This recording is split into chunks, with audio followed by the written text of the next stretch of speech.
It has been more than 700 days, but we are back in Madison, Wisconsin. It is the 2021 NOBULL CrossFit Games from the Alliant Energy Center. Alongside the 2009 CrossFit Games champion, Tanya Wagner, Amanda Krenz is down on the field. My name is Joel Cadet. So glad to have you along with us in North Park today.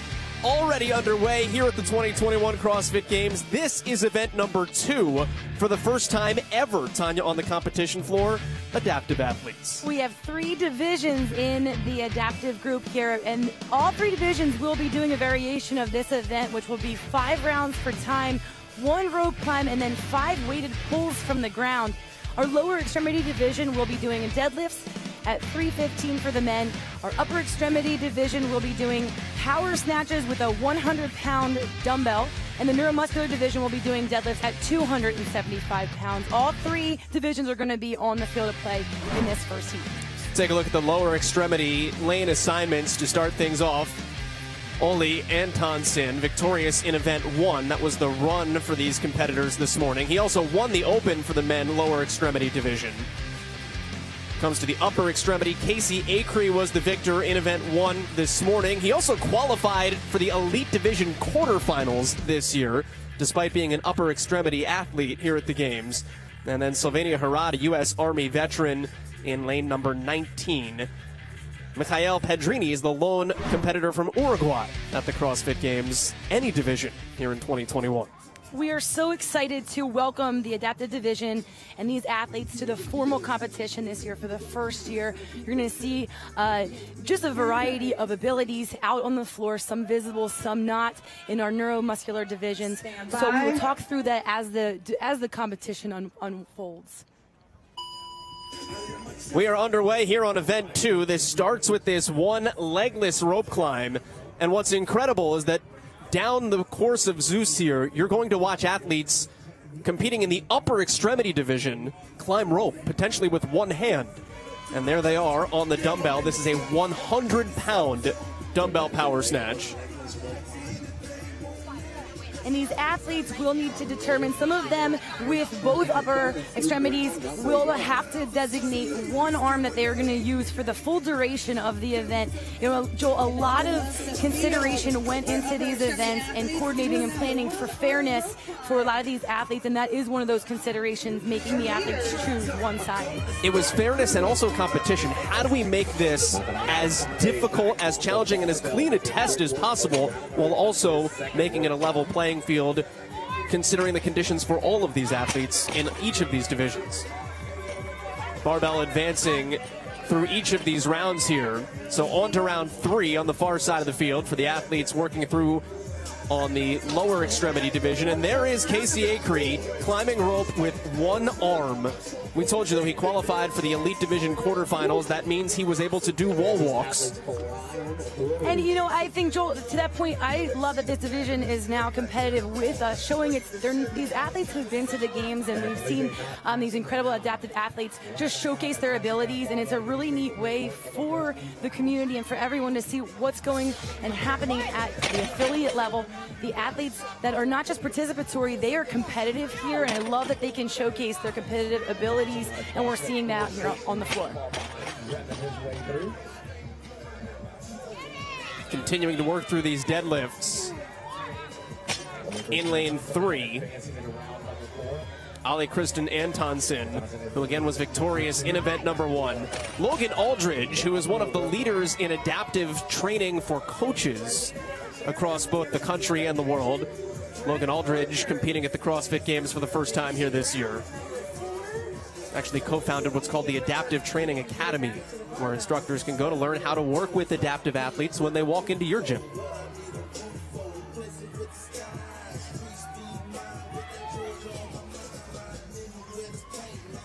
See Aldridge in the middle of your screen there, walking that dumbbell forward. He's currently in 2nd place, chasing Casey Acree.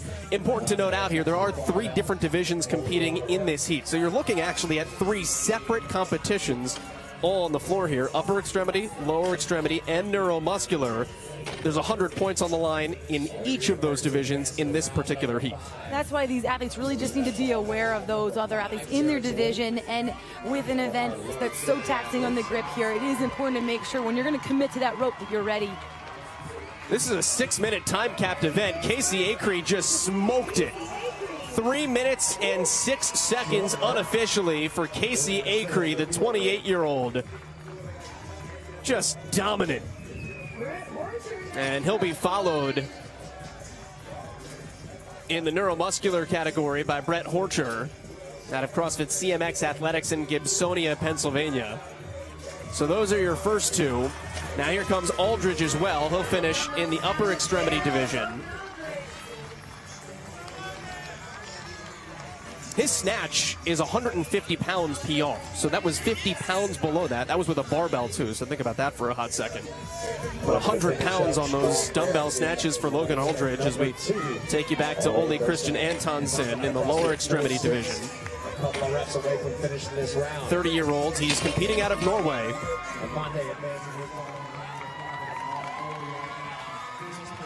And Antonsen with the fist pump. He was victorious in the open in this division.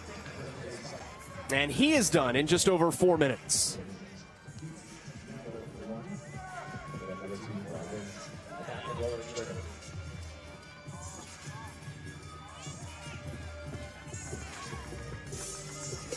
Time cap is just over 90 seconds away.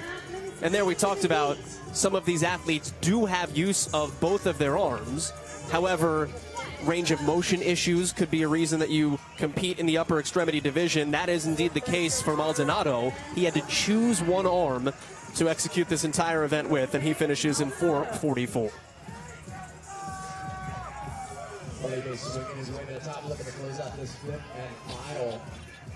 So about a minute left to go here in this opening heat.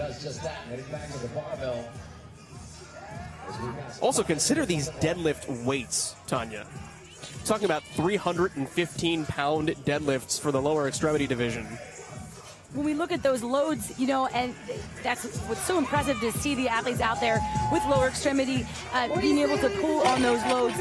You know, we said about consideration for the competition, and there is consideration given to some of these athletes and what they're doing, but this just shows what they're capable of doing, giving this a second event, and they're already pulling on that heavy load. Out of Ecuador, Victor Castro finishes in the upper extremity division. 30 seconds left here until the time cap. Back in the lower extremity division, this is Felipe Maturana Infante out of Corico in Chile.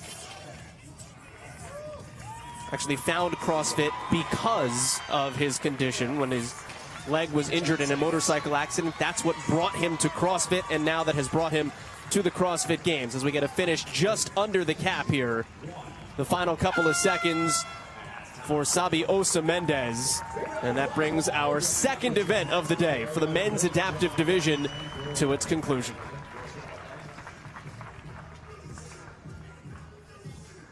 Second of 3 events for both the men's and women's adaptive athletes here on day 1 of the 2021 NOBULL CrossFit Games.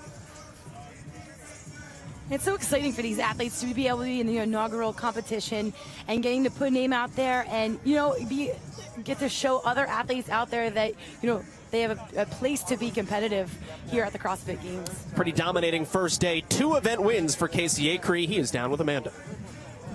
Casey, I want to hear first about the rope climbs and how you train those.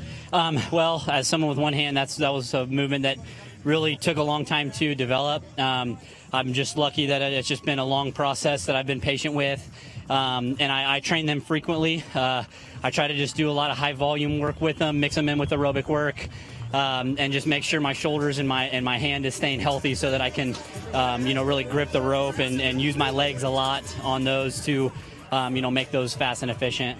So far, you've had 2 tests here at the CrossFit Games. I know it's early on, but how are you feeling about the competition so far? I feel really good. I'm definitely getting a push from the other guys. I was lucky enough also to win event 1 this morning. It's been good so far, and I'm just kind of taking it one event at a time. Once I get done with one, just trying to focus on the next one. Thanks, Casey. Thank you. Amanda, thank you. Casey Acree, thank you as well. 2 event victories, first 2 events ever for the adaptive athletes here at the CrossFit Games for Casey Acree.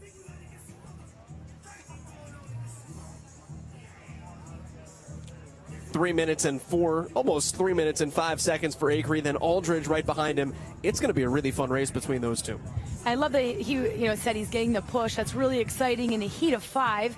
5 in your division, to know that you're going to have that competition. We're going to see that race and see that push throughout the weekend is awesome. So Acree first, Aldridge comes in second for the men's upper extremity.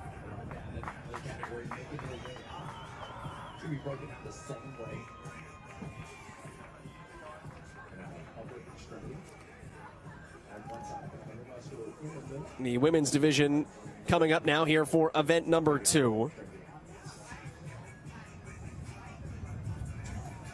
And again, 3 divisions here. There are 8 divisions total in the open when it came to the adaptive divisions.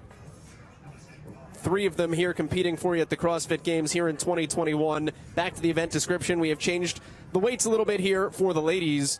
205 pounds for the lower, 55 pounds on the upper extremity, and then 175 pounds for the neuromuscular. Tanya, at the end of the day, though, it's still a lot of work, and fun depends on your perspective. This is good. This little sprint couplet really is all about pulling and just testing the capacity of their pulling ability, that strength and that endurance that they have. Lane assignments here in event number 2 for the women. Let's start with the women's lower extremity. Amy Bream in the middle is a kickboxer. She has one leg. Found CrossFit actually because of the adaptive divisions. Just started CrossFit in January. She is now here. Upper extremity, Elizabeth Bride was the event 1 winner. Played field hockey at Hamilton College in New York. And Rebecca Shingeldecker here for the women in neuromuscular is a marathon runner. She has run 14 more than me.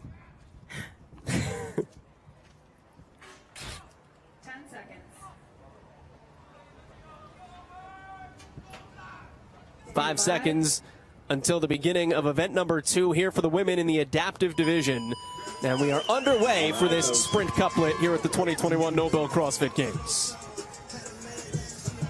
For these rope climbs, the ladies will be climbing up to that 20-foot height. I apologize, up to the 15-foot height there for these athletes. 20 feet to the top of Zeus. You'll see a tape mark as these athletes climb the rope. That's the 15-foot mark that they have to climb up to hit here now 30 seconds in. 2 different strategies on the barbell, going unbroken on the left, and then there was breaking up. It's a smart move to break up early if you know that fatigue will set in, and these athletes have to attack it the way they are best able to, and there's a lot of pulling. You want to make sure you get back to that rope, and when you commit to it, that your grip is going to be there, and you don't have too much fatigue. That's where I was just going to take you. Is this a grippy workout? 100%, and that's the thing. If you can get caught up in those nerves, being side by side, you're on the competition floor, the main floor.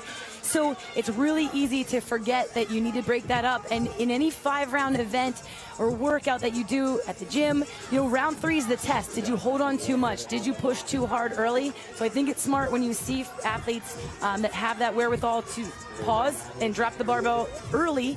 They know their abilities, and they know what they have to do to be successful on the rope. Valerie Cohen was the winner of event number 1 for the lower extremity athletes here. Spent 3 years as a collegiate gymnast, tore her Achilles for the 2nd time at the end of her career, and a post-operation infection actually led to an emergency surgery. It kept her from walking for 2 years. Here she is with an event win and a heat lead right now, 1 minute and 45 seconds in. And we have that in the adaptive divisions. You're going to have athletes that were born with some limitations, and then you're going to have other athletes that have had injury.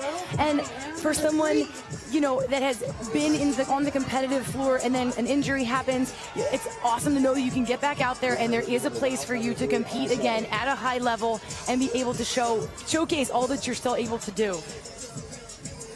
That's the thing that so many of these athletes have talked about, is being able to push through that initial roadblock. In Valerie's case in particular, you're a captain of your college gymnastics team competing at such a high level, and being able to push through and say, I can still do everything I've ever done before, and now do it on the stage that we're all so used to looking at here at the CrossFit Games.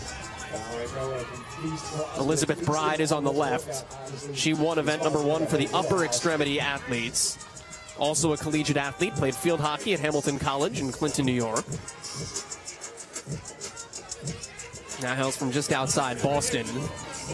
About midway through this workout, that is a 55-pound single arm, no alternating, dumbbell snatch.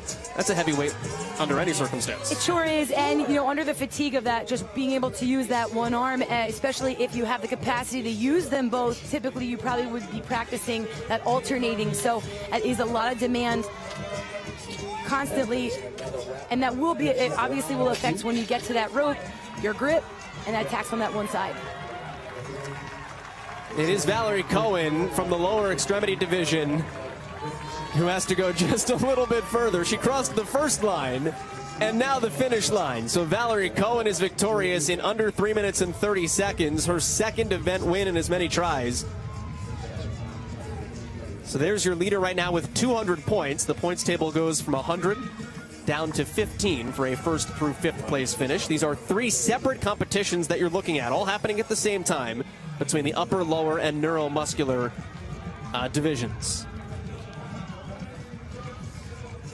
And back to the Zeus here for another rope climb as Bride was finishing with her snatches.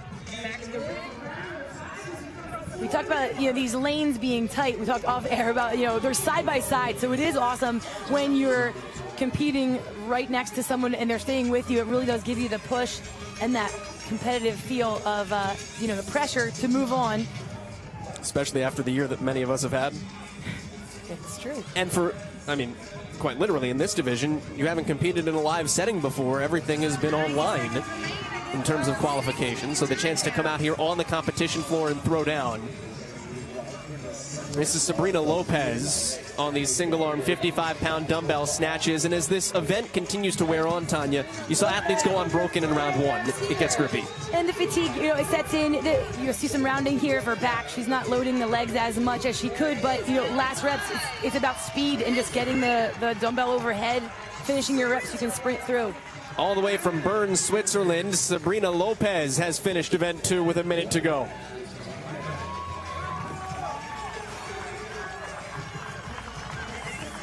Ebby Isbell out of New Braunfels, Texas, and Shannon Ogar now finishing down in the neuromuscular division from Englewood, Colorado, with 5:20 left to go.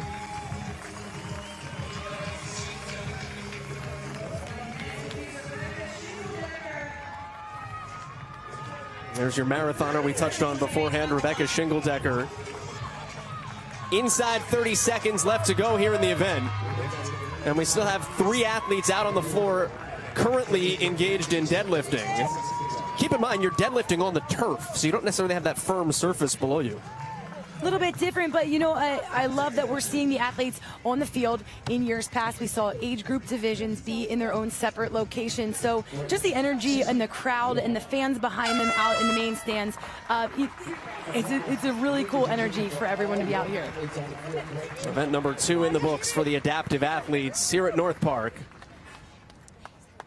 And another successful round for Elizabeth Bride.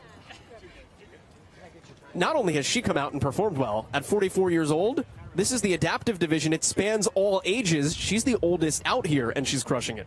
And that's something we didn't touch upon. You know, being the first year, there is just so much potential for the adaptive division for where it can go with other abilities and then also other ages. And so that's what's really neat to get to see. But again, it reminds me of what you see at the affiliate, at your affiliates every single day of who's competing and all abilities and ages.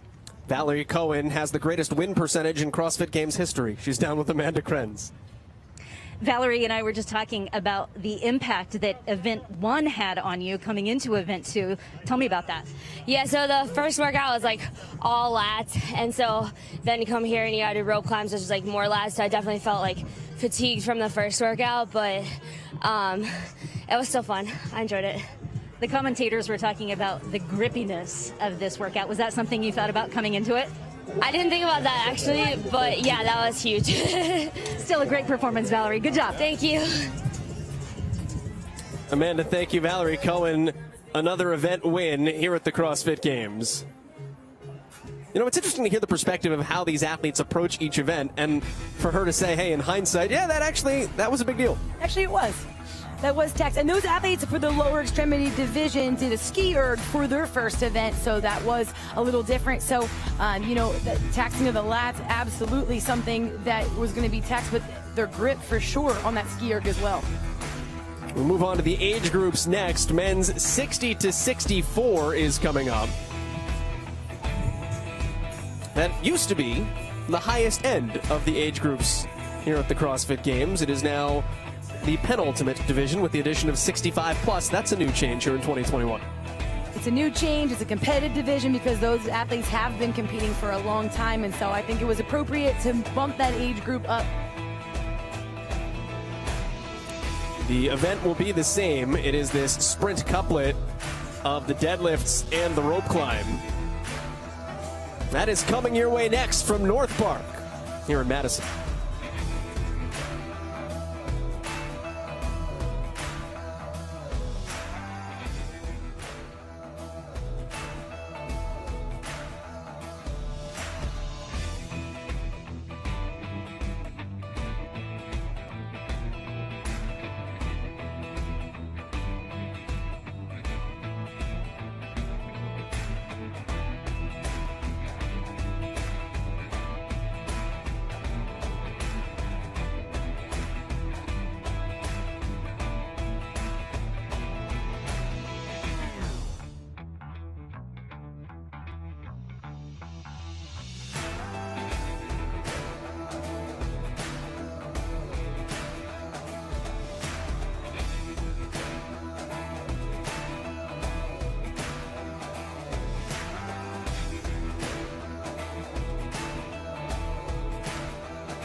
You're looking at North Park here in Madison, Wisconsin, the Alliant Energy Center. It is event 2 of the age groups men's 60 to 64 division at the 2021 NOBULL CrossFit Games.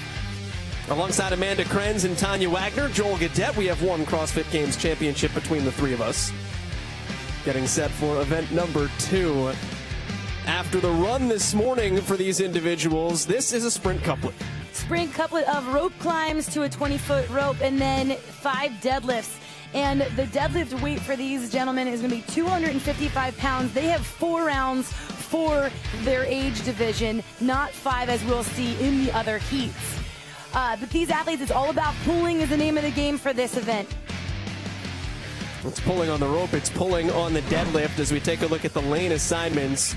Michael Wall is part of a couple here. His wife Rose is also competing at these CrossFit Games. Carl Giffray qualified last year, finally able to compete here this year.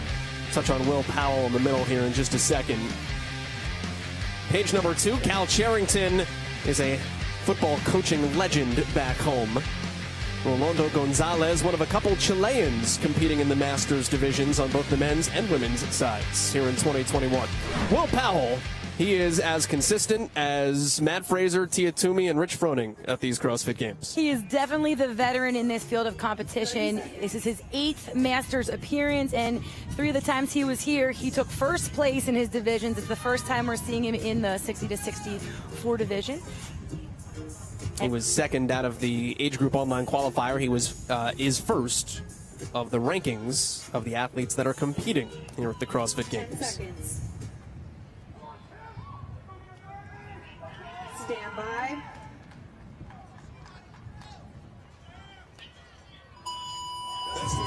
Underway for event 2. It starts with the rope climb. These athletes are allowed to use those legs in this division. Affiliate owners, be sure to check out your affiliate portal to get access to affiliate exclusive opportunities. That includes access to join the waitlist for roundtables, programming, and the affiliate playbook. CrossFit affiliates. What I love, about seeing all of the athletes in your division on the field of play, you know exactly where you are in this event. Other times when you have multiple heats, you always are wondering what people are going to do after you. You get to watch before, but here, you know exactly where you are. So as much as you need to stay in your lane and sprint this one out, you also need to have the wherewithal to peak and just kind of know where you are in the competition. Will Powell leading the front of the pack here, competing in his 8th consecutive CrossFit Games. He's already shown a lot of confidence, a lot of that sprint in between the ropes straight to the bar. With one rope climb, it's great. If you have that confidence and that ability to jump right up. Now, Joel, this is the first time we're seeing a 20-foot rope climb, and that is exciting for these athletes at this age to be tested and to still get that surprise element like we were used to seeing in the CrossFit Games, that they are still getting a surprise element also. And it may be just one more pull for some of them, 2 more, but if you're not used to practicing that over the course of that 5 rounds and all these deadlifts, it can play a factor in your grip and the fatigue. That's what I was going to ask. If you're so used to the sense of relief at 15 feet of saying I'm there, what happens when you add those 5 more feet into the rope climb? Forgot to advance the bar. So move that thing down for Alan Boyce and John Crow. They are on the fringes here. That's John Crow in lane 2. Alan Boyce is in lane 18. One of the interesting things of day 1, you can get attacked from anywhere. Usually your leaders are in the middle of the field, but that still has to sort itself out. They did not reseed the heats for event 2, so no, where these athletes are on the field of play has nothing to do with the first event. It actually has to do with where they placed and where in their qualifying times in the online qualifier. Well, Will Powell needed like no time at all to do this. I laugh in the face of your 6-minute time cap. Will Powell, if he wanted to, could have been done in 2 minutes and 10 seconds. 2:30 for him to finish. We've got a race down low at the bottom of your screen. John Crow in lane 2. In lane 3, Randy Lane. This thing is like the marathon finish. Everyone's coming through. Carl Giffray in under 2:45. I think we've got a time to beat idea for all of these athletes going forward. Somewhere between 2:30 and 2:55, the floodgates opened. And that shows you just the abilities, how close everyone is. But I really think for Will Powell, it was just, you know, it came down for him to the experience that he has. Most of these athletes, first, second, a handful of them with 3 games appearances, but 8 time here. He knows the go time, what that feeling is, what it feels like to have the nerves, to have everybody side by side. He just dominated that. Randy Lane back from rotator cuff surgery. So a pulling assignment, especially with the rope climbs, that's sometimes difficult to do, but a couple of surgeries later, he is back at the CrossFit Games from Tucson, Arizona, and done in a more than respectable 3 minutes and 45 seconds, because Tanya, I'd still be on round 2. It's so impressive to watch these guys just move, and you know, their capacity that they can move, how they can sprint through. You know, we didn't know what the 20-foot rope climb was going to be like for him. No problem, we got that. Check it off the list. So you know, and I'm sure that's all the programmers are taking notes there too, and they just make the adjustments each year, and it's awesome to see what these guys are capable of doing. The Georgian Bobby Slayton crosses, and with that, we clear the field in 4 minutes and 17 seconds. It took 2/3 of the event for everyone to finish. It was really Will Powell from the start, showing that confidence. He was very quick in all of his transitions, smooth to the bar, and he held on for all of them. He really treated this sprint couplet exactly as it needed to be. No bobbles or, you know, errors in his execution. The speed he needed to be was ahead of everyone. He was well ahead of everyone else, but it did look like he taxed himself, you know, and went beyond what he needed to in this event. So really great start for Will, showing his experience that he's had here at the Games. For the first of many times this year, Will Powell is with Amanda. Will, you said coming into this, you knew it would be a sprint. Yes. How did it feel once you were actually out there on the competition Like floor? I envisioned it. I knew that the 255 wasn't enough to be a separator on the deadlift, especially with 5 reps. So I knew that to get ahead, it would be a dash between the deadlift and the rope. So the transition was key. How does your experience play into this and make you better as a competitor? Well, you know, one of the things that I'm able to do after doing this so much is to be able to estimate how much time it's going to take for each movement, then estimate the transition time. Then I can tell, you know, what energy systems am I going to use? Am I going to go anaerobic, or am I going to, you know, slow it down and move? So I knew that this was going to be totally anaerobic. Just go all out and be safe. Your experience is paying off, Will. Yeah, I've done this a couple times. Thank you. Thank you. Congrats to Will Powell, and thanks to Amanda. We got all sciencey there. We're talking aerobic, anaerobic. Breaking down the body, Will Powell in 2 minutes and 29 seconds. Beats out Christian Gailey, who comes in second. Pinpointed Rolando Gonzalez before we started. He comes in fourth. Saw John Crow have to go back and advance that barbell. That may have cost him at the end of it. You're looking at, 10 seconds would have vaulted him all the way up into fifth ahead of Carl Giffray. So sometimes, like Will just talked about, it's timing out your transitions and doing the little things. Top 10 of 20 in event number 2 for the men 60 to 64. Men's 65 plus is our next event here at North Park.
For the first time ever, we have a 65-plus division here with the age groups at the 2021 NOBULL CrossFit Games. This is event number 2. Tanya Wagner, it is a rope climb, it is deadlifts, and then it's run to the finish. For this division, the athletes are going to actually do 4 rounds of 1 rope climb to the 20-foot target, and then their 5 deadlifts at 255 pounds for the men's 65-plus division. There's a 6-minute time cap, just as there are for all the other divisions in this event. Such a great opportunity to expand the field and create some opportunities with this 65-plus division. It keeps people around the game longer. It also gives people an opportunity to break in, though. We have 9 of these 20 competitors making their CrossFit Games debut here today. Some athletes that are not making their debut, though, and have been here for a while, is that name in lane 9, David Hippensteel. No. Here for his 8th appearance. I mean, he stood up top the podium in the 60-plus division 3 years in a row. So another athlete that has a ton of experience out here in the Masters division, even though this is a new division with 65-plus. George Koch and Ken Ogden, who both competed at the Masters Fitness Collective Championships last year, which kind of took the place of an age groups at the CrossFit Games. Ken Ogden was victorious in a 65-plus division at that competition a year ago. So a chance now to do it on this stage, the grandest of them all in fitness. There is David Hippensteel, who aged up into the 65-plus division this year. He did, and it's exciting. You get to have the other competitors that you've competed with, but then you also get to see a new field of athletes, too, to kind of join and know that there's a place for them. So I'm anxious to watch. You know, it's been a few years. These athletes, when they're at their age, they don't know how many more years they're going to have left before injury or just wanting to stay in the game. I love that we're still seeing David after all these years. He is the number 2 seed, but with his history, the prohibitive favorite here in 2021.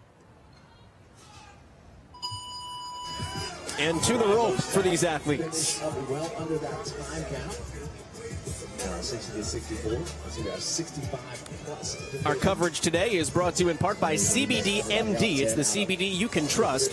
Visit cbdMD.com/CrossFit and use the promo code CrossFit to get 30% off of your order today. That's cbdMD. And right to the deadlifts. And Tanya, as Will Powell talked about after the first event, it's the transitions. We just see that little hiccup for David Hippensteel, but also the deadlifts not being heavy enough to be a separator. And you can see David Hippensteel just easily move through them. The deadlifts aren't a separator, but Joel, you know, I also want to note these 20-foot rope climbs that, you know, we're seeing for the first time for any Masters division. And right away, even though in the 65-plus, we will see some other adjustments, or we see that it's 4 rounds instead of 5. We're not seeing a change there, you know, with their height. Hippensteel right back to the deadlifts here on round 2. You can see the way that he descended the rope. There is no requirement other than a controlled descent. And Tanya, he looked like a firefighter on a 3 a.m. call. Just let go the hands a little bit and slide down to the bottom. That is a veteran move right there. That is how all of the athletes here who are competitive with rope climbs descend the rope. It is still under control. But, you know, he has to make up some time on that first hiccup because he forgot to advance the bar. That's a very unusual mistake for someone who is such a veteran. But sometimes when you are first in your heat, you're the one setting up the next move. Everybody's watching you advance the bar. He wasn't watching anyone ahead of him. Hippensteel is towards the front of the pack. He is not at the front of the pack, however. There's your leader right now, John Perry, out of Green Fire CrossFit in Indiana, Pennsylvania. He is a piano restoration aficionado. I'm not sure if that comes into play on this field, but I do appreciate the skill.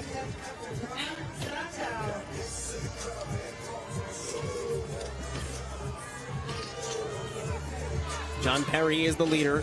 George Koch in lane 12 right behind, and then David Hippensteel in lane 3. There is George Koch, the collegiate professor out at Northern Arizona. Utilizing that same slide technique.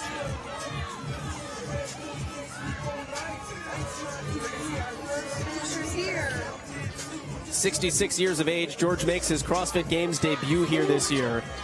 Tanya, we touched on it with the adaptive athletes. What does the fact that you don't have a lifting platform do for you here, pushing off of the cushy turf? Yeah, it's a little bit different. You just don't have that same footing, but I'm actually, I'm also thinking through that first event with the run and just that their legs are under some fatigue. We did see the athletes cross the finish line under some duress, so yeah, I'm sure that played a factor too. George Cook got off of the bar first, but we've got a race, and he may be beat to the finish line. No! George Cook had a little bit left, trying to chase down an event win. I actually think he got edged out at the end. That may have been John Perry who comes up with the victory down in lane 4. But it was Perry and then Cook here at the finish line and trying to eke out across at the end. Every second matters here around the 3:30 mark.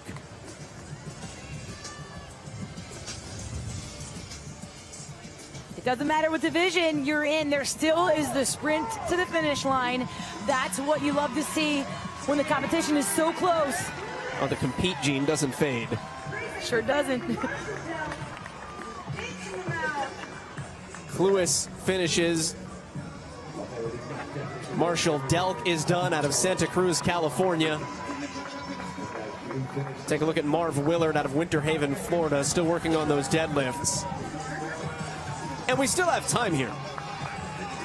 About a minute 45 left until the cap.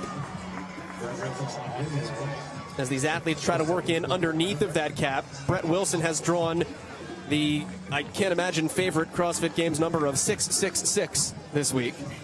You didn't get the number you're given. But, you know, I was going to mention, you know, as he finishes without anyone around you, the feeling that this event, the toll it takes on your legs is much different if you stroll across the line rather than that sprint, that finish of all out.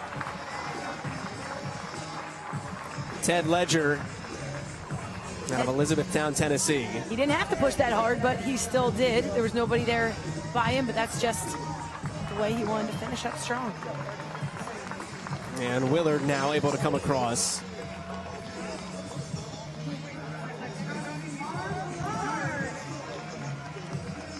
Marv Willard out of Winter Haven, Florida, retired chemical engineer. And it looks like the deadlifts have taken their toll here on Donald Brinkback.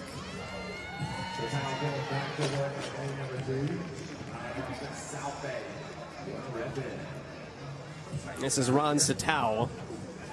And you can see where the deadlifts start to stack up, where these athletes are pulling 5s early.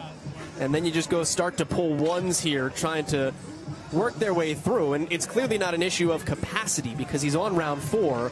It's a matter of volume. The fatigue is just set in his legs. He just looks like he's not able to recruit the legs, the muscles in his legs there that he wants to. And it's just putting all of that in his back. 2, 1. Made one more valiant effort to finish another deadlift, but we hit the 6-minute time cap. And we have a handful of athletes capped in this 65-plus division. 60-64 we did not. It'll be interesting to see, and it's always curious to see what goes through the mind of Dave Castro and team in terms of where they set caps and what their intent is on whether or not they want people to be able to finish or whether or not they want people to get capped and be doing the work. I don't know whether the word is want, but you know, you want a good competition and an event that you're seeing majority of your athletes finish, but you're also testing at the same time. So you will inevitably have that, especially when you're bringing in new movements. It started with David Hippensteel in the leadoff chair. He does finish near the front of the pack. In the top 3, but he was pushed early on by some other athletes in John Perry. But that was where Hippensteel forgot to advance the bar, costly seconds, but Perry had a clean move with his rope climbs. He was fast in his transitions, fast on the way down on the rope, was smart here with his singles toward the end of the event, just to preserve the legs in his low back, had that sprint to the finish. And a really nice race, even from the other athletes, but well executed. John Perry is able to hold off George Koch, and oh, that little brief head turn second, Koch thought the first line he got to at midfield was the line to beat, and that is what allows John Perry to come across. We missed that in the live action, but seeing that on replay, those are little costly errors that, that explains the sprint. Transitions, all about everything else. Down to Amanda. John, that was close. Did you have any idea how close it was at the end? I was just running. Get the end. And you said you've already done so much running this morning, and now here you go. Well, it was a good run at the end, let me tell you. I like rope climbs and I like deadlifts, so I was happy as I could be. Tell me about that, because you're pulling up the rope, you're pulling the barbell up for deadlifts. Was that something you planned out in your head and how that would feel? Yeah, like I said, I'm fairly successful at rope climbs, and it's just a matter of technique and doing it for a number of years. And the deadlifts are just grunt work, and I love it. Well, great job out there. Thank you so much. Thank you. Thanks, John. Amanda, thank you. Have a good day, John. He calls this adult recess. Recess is in order. John Perry, an event victory in the men's 65-plus division. Coming up, we'll move it down to the teenagers and get our first look today at the 14 and 15-year-olds here in Madison.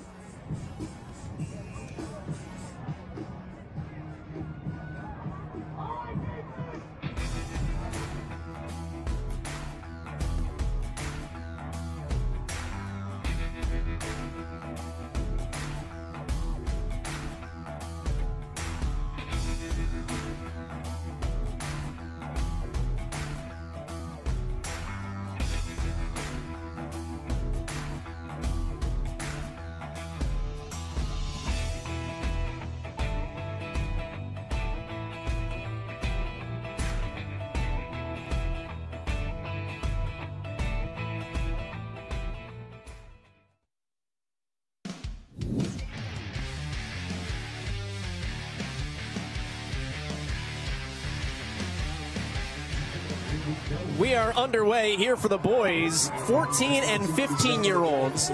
Their second competition here at the North Park today, working on their first rope climb and then out to the deadlift bar. Tanya, we saw 4 rounds with the 65-plus men. We've upped the difficulty now to a 5th and final round for the teens.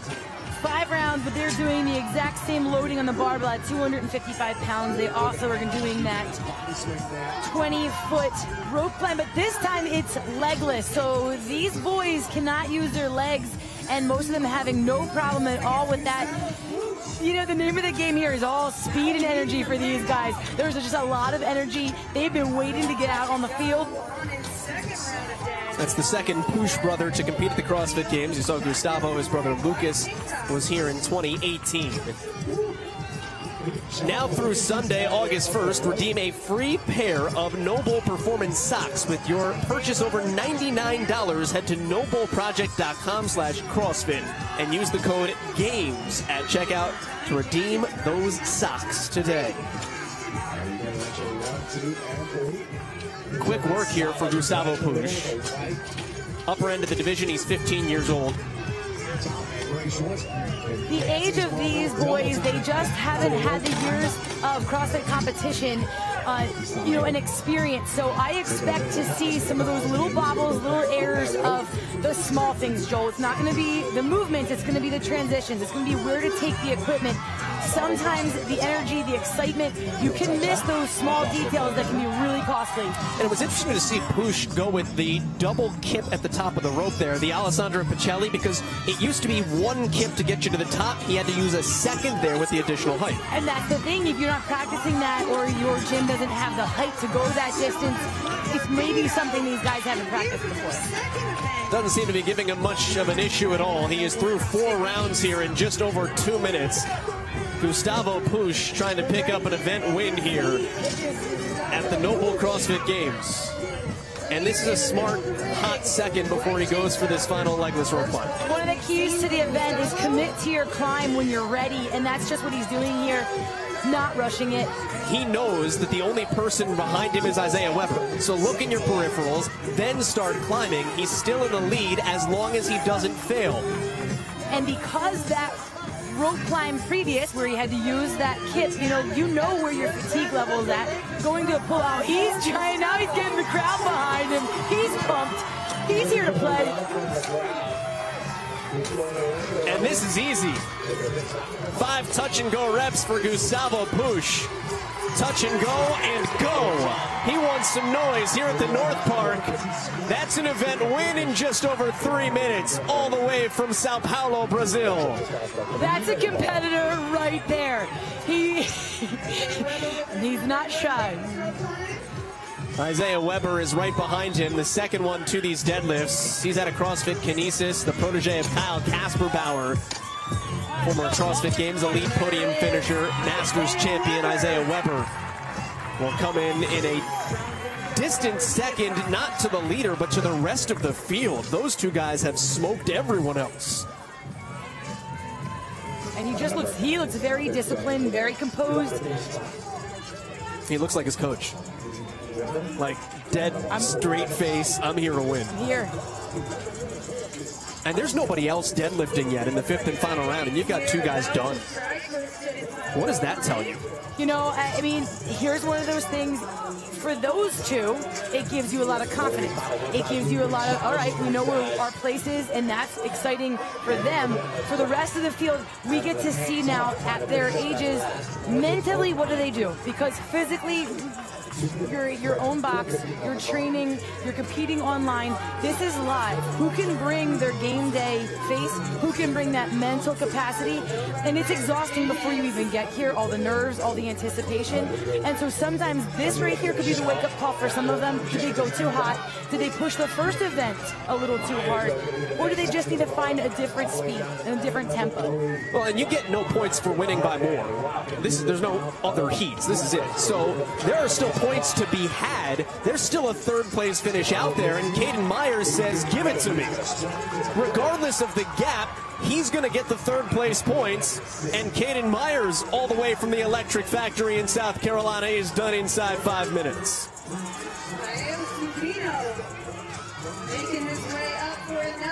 Got 50 seconds left until the cap here, and now our 4th athlete makes his way out to round 5 here on these deadlifts. Nice setup, real strong midline using his legs. But that loading is heavy. And Caio Sobinu is done, one of the 2 brothers, as he races to the finish line. He'll get in under the cap. His younger brother is competing in the 14-15 age group, or excuse me, older brothers in the 16-17 age group this week. 15 seconds left to the cap, a chance to sprint across, but you've got to run. We're going to get some athletes to finish here. And with 5 seconds to spare, we're going to get about half the field inside the cap.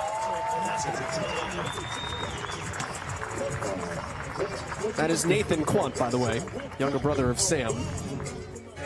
Gustavo Push, it was all his show. The spotlight was on him from the beginning. He came out like a firecracker, right up that rope.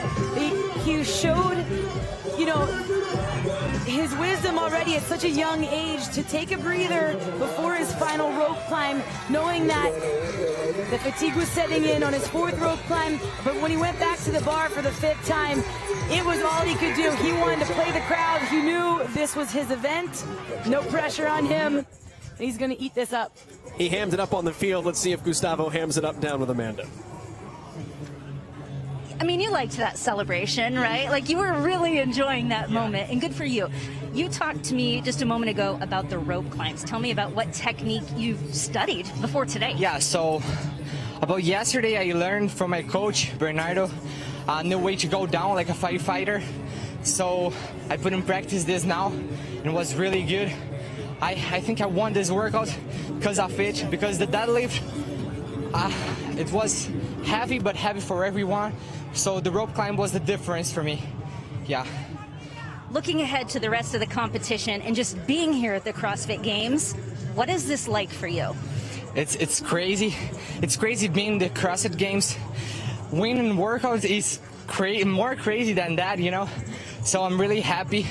I'm really proud of me because I trained a lot to come here. So that's it. Thank you. E tamo junto, família. Thank you. Thank you so much.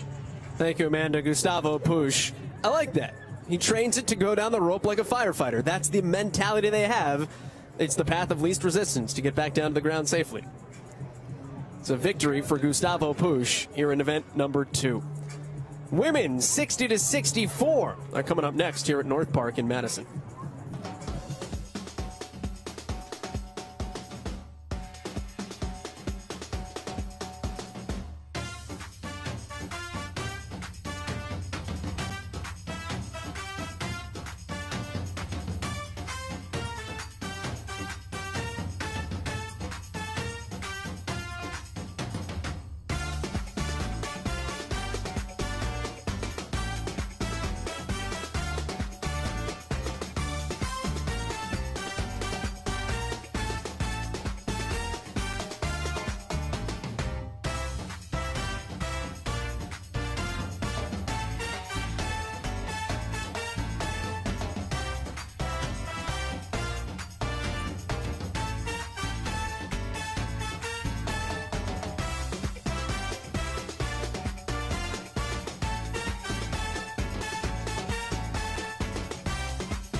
The 2021 NOBULL CrossFit Games are presented by CrossFit, the world's leading platform for health, happiness, and performance. With, have you got whatever it takes? Ram Trucks, the only truck brand to win Motor Trend Truck of the Year 3 years in a row. And by Arasti Remote Recovery, empowering CrossFit athletes to eliminate pain and get back in the box fast. It's event 2 here at the North Park, Madison, Wisconsin, for the women age group 60 to 64 here at the 2021 NOBULL CrossFit Games. Amanda Krenz is down on the field. Joel Cadet first. There was Jolie Gentry, then Katie Henniger, then Tanya Wagner in the CrossFit Games championship annals on the women's side. Tanya, this is a sprint couplet, as we've said throughout the afternoon. It's the rope climb, it's the deadlifts, but the transitions are big too. Transitions are huge for this. It's going to be 4 rounds actually for this division of women. They're going to do 1 rope climb, still is a 20-foot target, and then they have the 5 deadlifts at 175 pounds. There are 20 lanes, although not necessarily 20 competitors across each of the age groups. Patricia Claro was 23rd out of the age group online qualifier, but she makes her CrossFit Games debut with her husband, who competes on the men's side.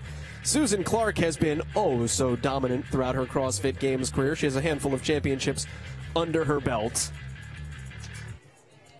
Donna Bruce was victorious at the Masters Fitness Collective Championships last year, which sort of took the place with no age groups at the CrossFit Games. And then Lynn Knappman has been to each of the 73 CrossFit Games that have existed for Masters. All 11 of them she's been to. She's been to, and in dominant fashion, you know, she started out in that 50-year-old division, and so she's one of those athletes that we're seeing who has just crossed the age divisions. 5 years you get in each division, you move yourself up. She knows there's a division waiting for her in the 65 plus to come too. So all those years of experience and getting to see the growth of this sport in the Masters divisions is very exciting. So I'm anxious to see what Lynn is going to do here today in this event. Stand by.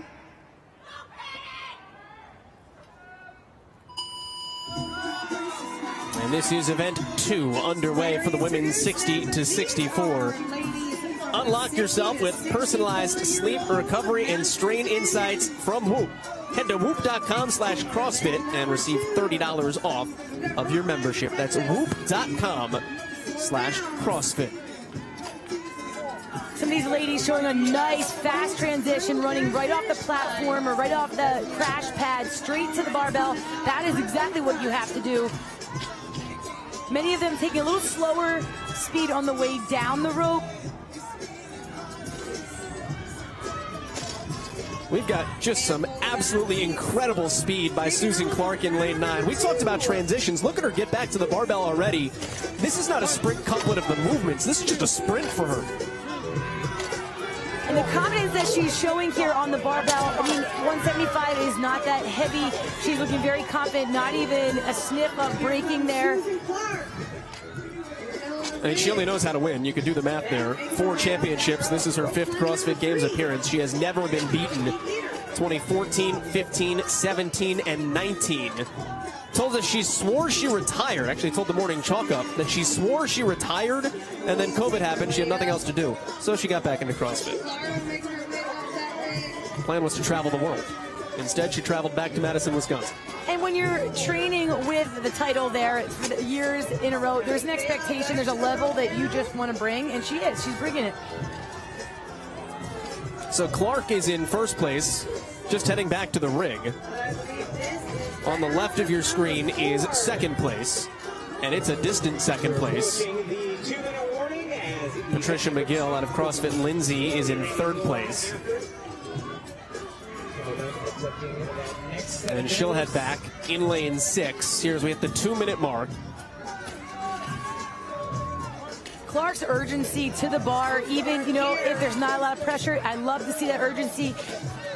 Staying within her window, that is as fast. 4 rounds flies by.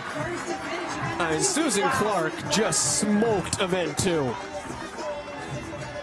That's an event victory for the native of Fort Vancouver.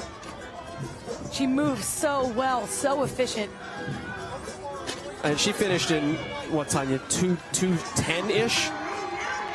Bianca Williams in lane 7 racing to the finish line. I mean, that's going to be a 25, 30-second win for Susan Clark here in event 2. You get no bonus points for the gap of your victory. You just get jaws you have to pick up off the floor.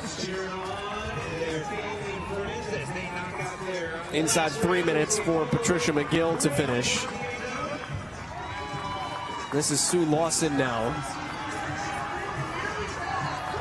And we've got a foot race in lanes 14 and 15, Corwin and Olsen. And it's Litza Olsen out of CrossFit Marysville that finishes. You don't get points for the gap you beat somebody by, but you do get points if you can leg them out. And you've seen some people trying to earn some points on some races down to the finish.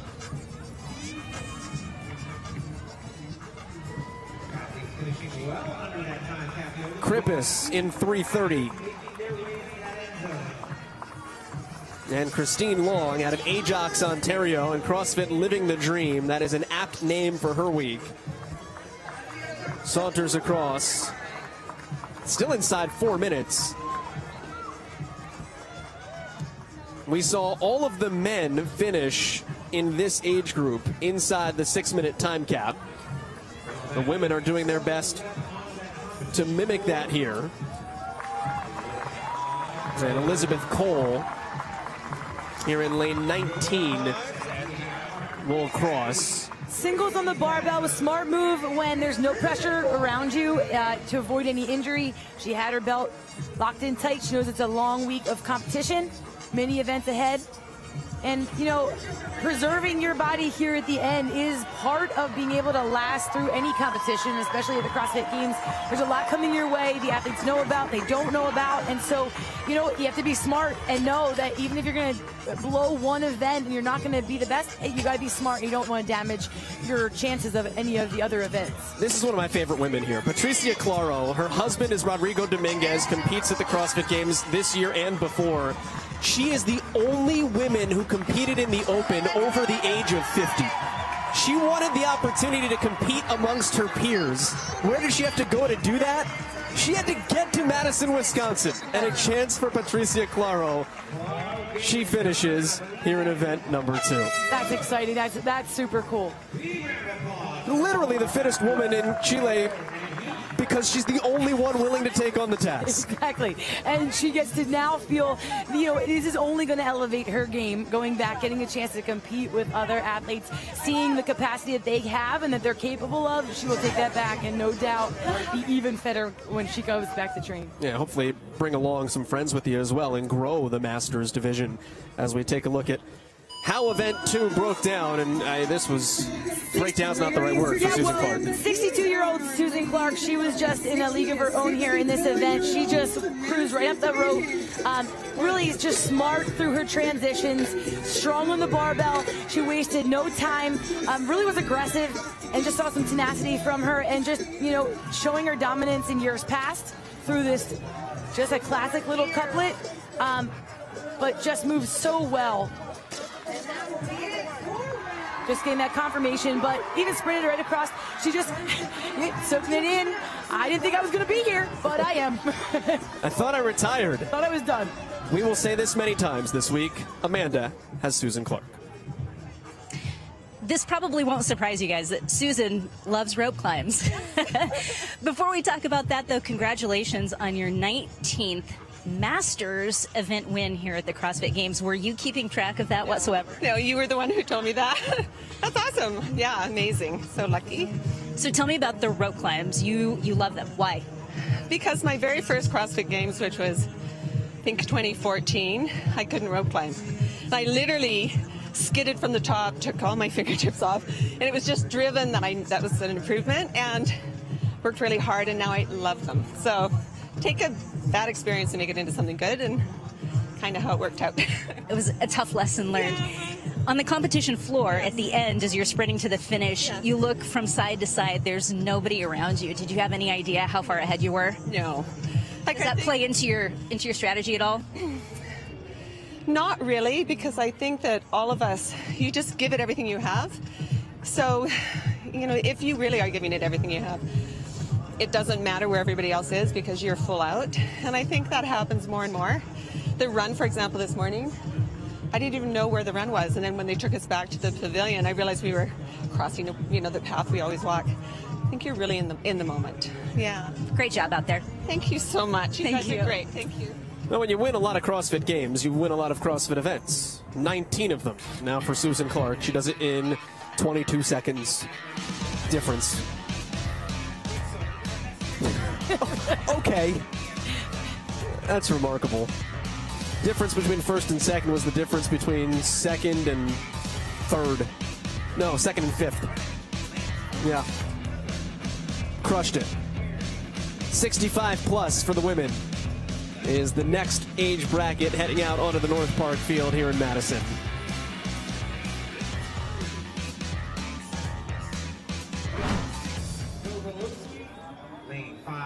First time we have ever had the 65 plus division for the women here at the CrossFit Games. And this is actually a grouping that does have all 20 slots filled here this week.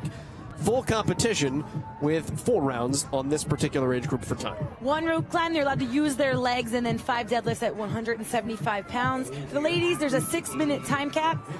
They just got a chance to watch the younger age group go, and so they got a little bit of an idea of what that's going to feel like and look like for them, but it's going to be all about their own strategies and how they kind of transition through the 2 movements. Lane assignments for the women's 65 plus. Sadia Popelink, who made some interesting headlines this week when she met her idol coming to Madison, Mary Schwing. Said she was a volunteer. Mary Schwing is this year in lane 9. Said, I saw you many years ago at the games and decided I was going to do this. Here they are on the same heat sheet for event number 2. Lydia Beer in lane 11 is a name to keep an eye on. Betty Harden was victorious at the Masters Fitness Collective with no CrossFit Games for the Masters a year ago. About 20 seconds until the start time here as these women attempt the first rope climb. Talk about rope climbs in just a second with what Susan Clark told us following her victory in the last heat. We are underway here for what is a legged rope climb in this age division.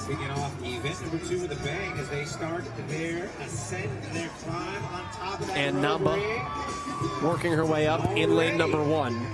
Fit Aid is the official recovery beverage of the CrossFit Games for 20% off plus free shipping during the games. Visit fitaid2020.com. Free shipping is valid for the US, Canada, Europe, and Australia.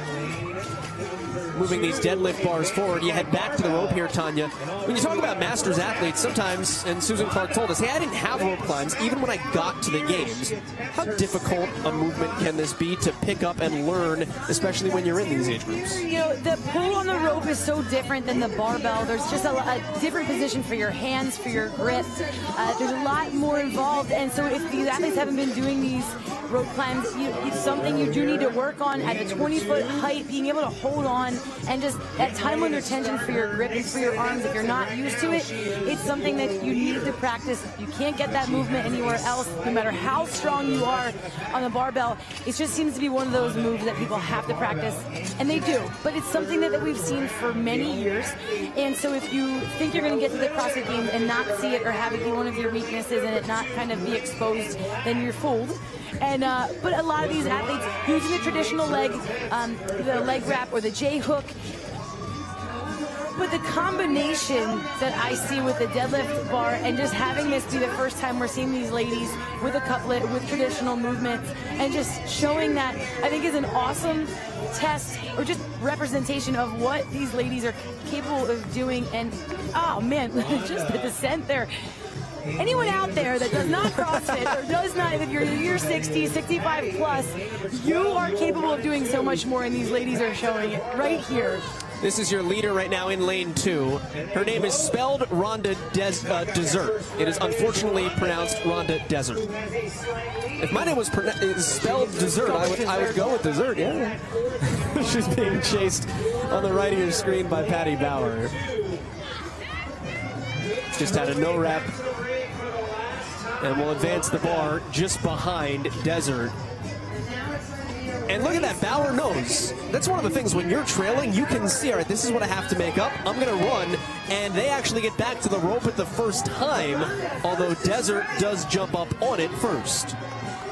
Desert has that strong descent or that fast descent.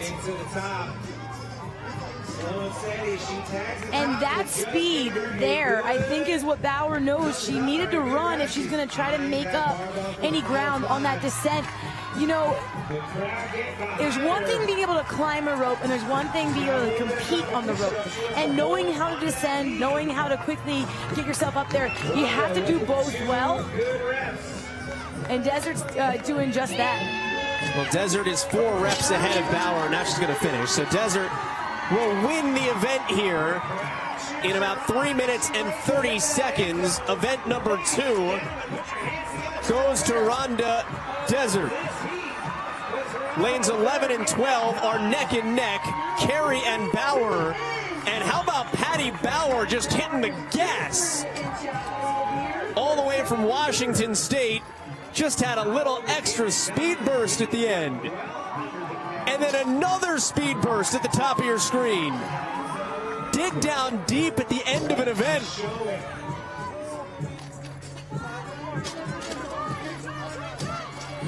A lot of races here.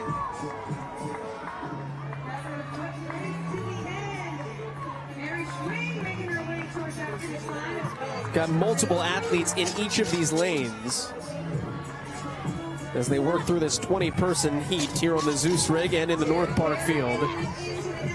And just trying to make her way across. At the end is Pia Gund, and hopefully she's okay. Favoring, she just grabbed the back of her right leg. Gogolski out of Chilai, New York, the Rochester area. These athletes are crushing this time cap, a 6-minute time cap. And we've got finishes across the board, but we do also still have a host of athletes still working through the end of the deadlifts on their 4th round. While this event is all grippy, and we talked about being a pulling event, the compound effects of the run that they did earlier this morning is what we're seeing here at the end for a lot of these athletes who are not as limber running across the finish line, being able to push that sprint. And I really think it is the effects, and we are going to see that. You see that in any competition at the CrossFit Games, but specifically here in the Masters division, just what aches and pains, what nags are these athletes dealing with. You know, and they do get exposed over the compounding of all the events. Talk about the grippiness. Pull singles here on this final round for Teresa Clement. CrossFit Glenbridge, Arden, North Carolina. She was 10th out of the online qualifier. Silvana Volpe is right next to her from Sacramento, California. Mother of a regionals athlete. And with 10 seconds left to go, if you're Teresa Clement, hit the speed burst, 4 seconds, it'll come down to the line to try to beat the cap, and just over it. But a valiant effort as Volpe worked her way through the deadlifts. Here in event 2 for the women ages 60 to 64.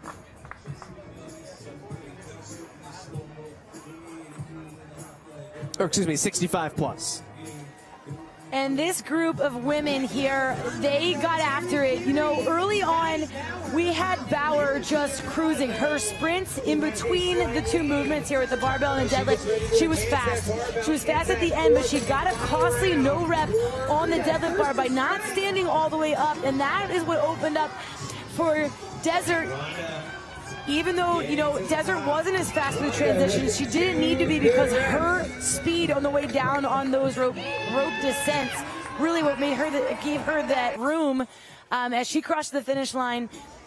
And Bauer was quick behind her, but that costly error on the deadlift bar for her was what set her back into that 2nd place. And at this level, anybody can win. Came in 18th out of the online qualifier. Rhonda Desert is down on the field as an event winner with Amanda. Rhonda, you said this event was pretty much made for you. Why is that? Absolutely, because I love rope climbs and I love deadlifts. So this was perfect. Did you go out here with the idea that this was a sprint? Oh, of course. 6 minutes is a sprint, for sure. We have been talking about the transition, so it's just not how fast you climb the rope, it's not how fast you lift the deadlift, but it's the back and forth between the rope and the bar. Yeah, the plan was for me to run, but when I got done doing everything, I figured a fast-paced walk would be good. so I like a little jog instead of a run. Well, I think that worked out pretty well for you. Yeah, it did. Great job out there. Thank you. Oh, thank you. Thank you very much. Thank you. So Rhonda Desert picks up an event win here in event number 2. Her second appearance at the CrossFit Games. She was 16th back in 2018. At 67 years of age, still going strong. Such a great dichotomy. You have the 65-plus athletes juxtaposed against the youngest ones here in the heat to follow. Girls ages 14 and 15. A little bit of adjustments, but they're doing the same work. 5 rounds for time. And some of these ladies have been waiting 2 years to get out here on the competition floor since there was no team division last year. But they will do one legless rope climb to that 20-foot target, and then their 5 deadlifts will be 175 pounds for the 14 and 15 age division girls.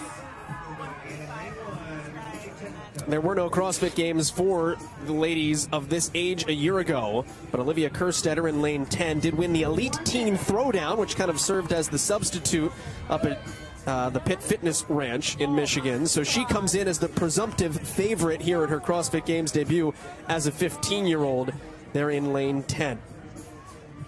Lanes 11 through 20 for these athletes. A couple other interesting names to watch. We'll get to in a moment because we only have 10 athletes in this heat. I got ahead of myself.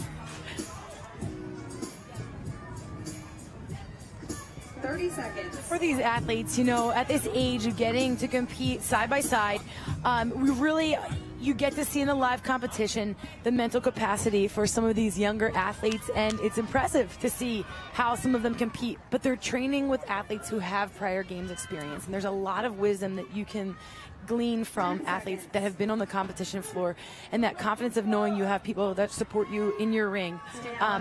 And you know, I think for some of these ladies to know that you have a team behind you, they feel confident with their abilities here.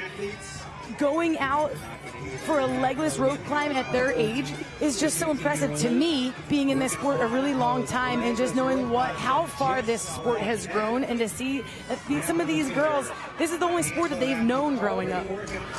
Live television speaking extemporaneously for like 4 hours. There are 19 athletes here on the floor in event number 2 for the girls 14 to 15 here. And this event is brought to us in part by WIT. Visit wit-fitness.com/CrossFit to shop all the training brands you love. That's wit-fitness.com, wit-fitness.com/CrossFit. About a minute into a 6-minute time-capped event. And your leader in lane 9 is Trista Smith. You can see Olivia Kerstetter was in lane 10 just behind her. Bianca Miller is in the gray on the left side of your screen, also near the front. Miller's taking a very casual pace back to the rope, and that can be smart to make sure her grip is ready. Quick hands is the name of the game if you can avoid going to that kip, but now we're there, and this is those extra 5 feet. It's taxing. The last thing you want to do is get there and have a no rep. She got it. We haven't seen too much failure yet on the legless rope climbs. We haven't seen it become an issue for athletes where they've just run out. Well, it's smart, Joel. They're introducing this move here at the age group, legless 20-foot, and they did 1 rep. So we're not, if you had multiple reps, more than that 1, I think we would see the fails. But 1 is smart. Hannah Martinez Zarazua, the Mexican right now, is your leader. Having a little issue there. There are 2 athletes per lane assignment here. They have to share that lane, so you can't get your barbell in another athlete's way. Sharing is caring, Tanya. I'm going to take all the space. But when you're by yourself and, you know, this is new and you don't have those lane markers, that's costly. But the judge, good on the judge to keep her in her lane. The leaders at this juncture are on their 4th round here of these rope climbs. There are 5 in this event, 6-minute time cap. the more experience you have in competition, you know, the more composed you can feel in situations like this, where you're literally hanging and you're like, what the heck do I do? You don't want to freak out. You want to get there, but there's a time when, that youth of like, can I do it? Can I hang on? And that could be the first devastating failure there for Kiara Silva. You saw her hanging and then the clamp of her thighs. That begins the no rep. Any use of anything other than your hands. Man, you know how it feels? You're up that high. You're like, I'm right there.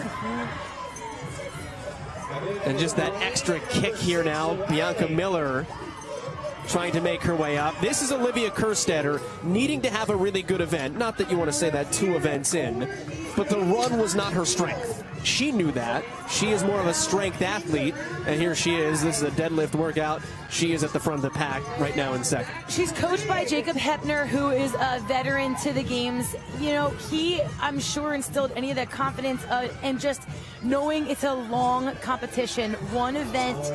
You know, you have to put it behind you, and you have to play your game and know your abilities. He is a smart coach, and I'm sure they spoke. She's a smart athlete as well. She looks like she has a plan here of how to attack this. Riley Beebe here out of Lexington Park, Maryland, the 14-year-old. So on the younger end of this division, making her CrossFit Games debut right now. She is the leader, and Olivia Kerstetter is well behind her, as is the rest of the field. Riley Beebe is crushing this. And I think the time cap may also become a factor here. So this is an impressive and massive event win in event number 2. For Riley Beebe, she wins in 4:30 unofficially. Kerstetter right behind her out of Cobra Command. And again, your presumptive favorite first in the online qualifier coming in. And the second Kerstetter to compete at the CrossFit Games behind her sister Ellie. She finishes in second, but almost 20 seconds off that initial pace. And now there is no one else in the rearview mirror. And so here's what we are seeing. You know, you come out hot and we see some names really fast to the bar, fast on their first rope climb and they're legless, but it's the compounding effect of all the pulling and that you can't use your legs here at this height. And all you can do is stand and wait until you get some energy back, so you get some of that capacity back in the pool. Tanya, we may not have another finisher.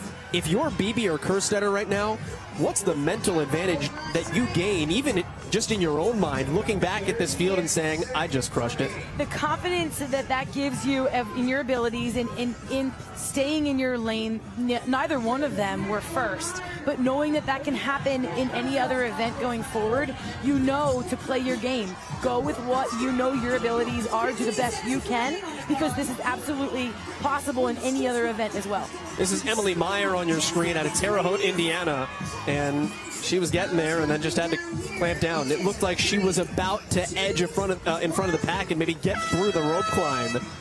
That did not happen. So you have 2 young ladies absolutely demolish this and then stand like Thanos. Admire the destruction.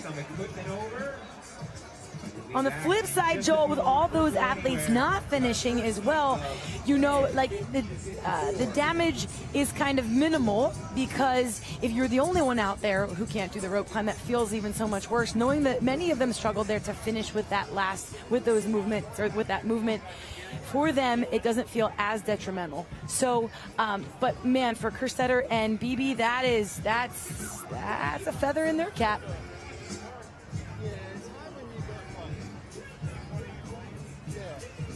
So Kerstetter and Beebe are the 2 to finish here for the girls 14 and 15 age bracket.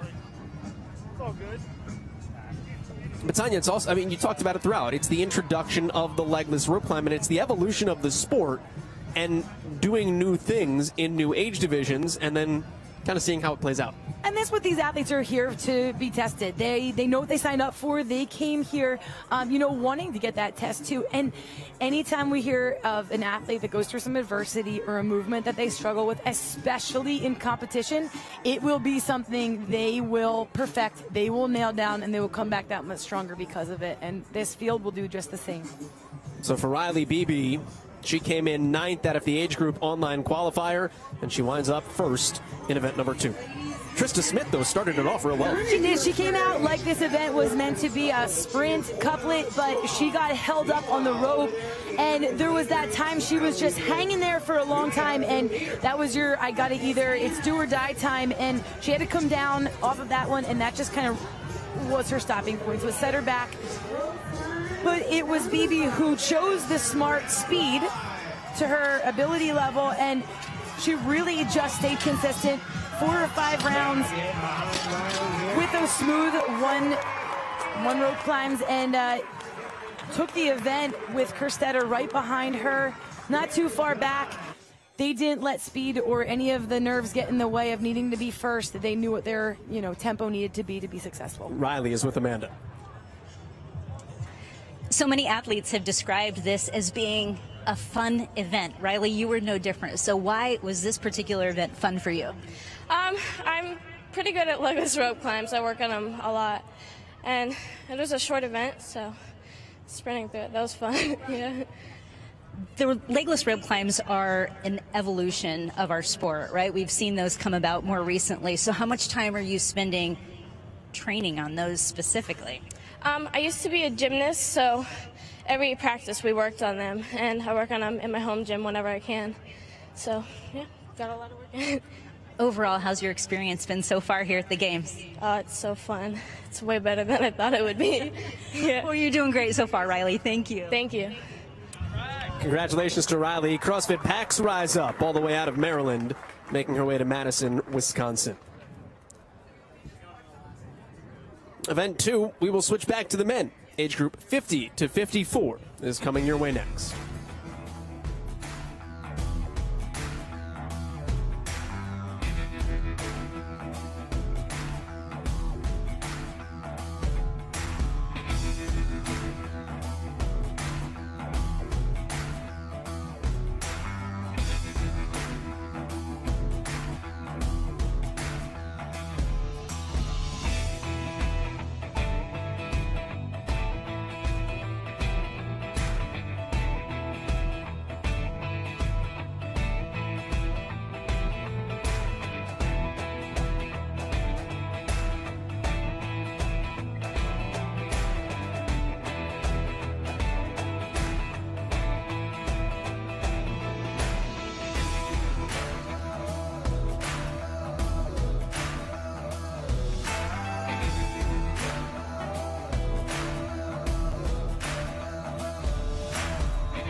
The 2021 NOBULL CrossFit Games are presented by NOBULL, Just the Horns, the official footwear and apparel brand of CrossFit. Ramwad, unleash your calm. cbdMD, the CBD you can trust. Beast Gooder, shades that stay put no matter how sloppy your burpees get. And CrossFit, affiliates first.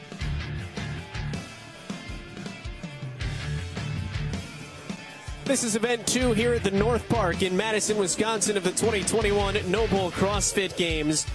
It's the Masters, men ages 50 to 54. Had the run workout this morning here around North Park. Now this sprint couplet with Amanda Krenz down on the field and Tanya Wagner by my side. Joel Gadet, glad to have you along with us here at the Alliant Energy Center. We talk about a sprint couplet. What does that mean? Tanya, it means a short time cap in which to do 2 movements. Specifically 6 minutes to do this couplet. It's going to be 5 rounds now for this age division. It's 1 rope climb, traditional rope climb. The men can use their legs to the 20-foot rope, and then their 5 deadlifts. The weight is going up to 315 pounds. As Tanya mentioned, the 6-minute time cap here as we take a look at our lane assignments. Bob Ruano, Bernard Luzzi, Brent Meyer, all veteran names we've seen here at the CrossFit Games. Kevin Kester, CrossFit champion in his time. And 18 filled lanes here for the 50 to 54 age group division. The story is going to be no different for this event for these men, just their chance to get out there. We're going to see, now with that 5th round, does it tax anybody anymore? 315, it's a heavier barbell, but something all of these men should be able to tackle for just the 5 reps. 1 rope climb shouldn't be any problem. So it's going to be those transitions and just, no errors, no, trip ups. Move that barbell after every round and make sure that you just have a clean race. Showed you Kevin Kester at the start of all of those athlete profiles. He comes in as the number 3 seed out of the age group online qualifier. He said on the Invictus Mindset podcast, he is coming in with the intent to win. He is driven. This is not a show up and be here, happy to be here moment for the 2-time champion. After the first time, you're like, can I do that again? And then he comes back to the 19. cbdMD is the CBD you can trust. Visit cbdMD.com/CrossFit and use promo code CrossFit to get 30% off your order today.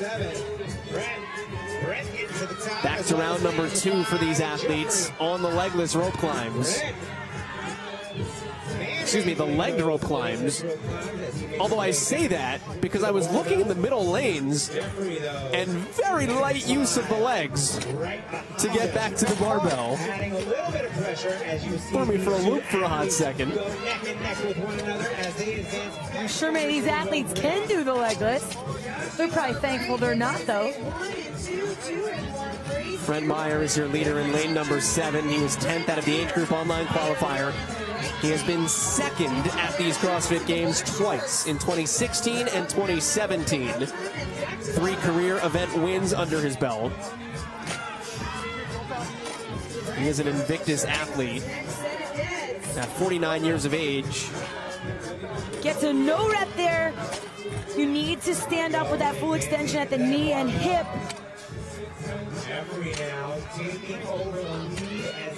Jeffrey Tincher from CrossFit Fairfax has taken over the lead.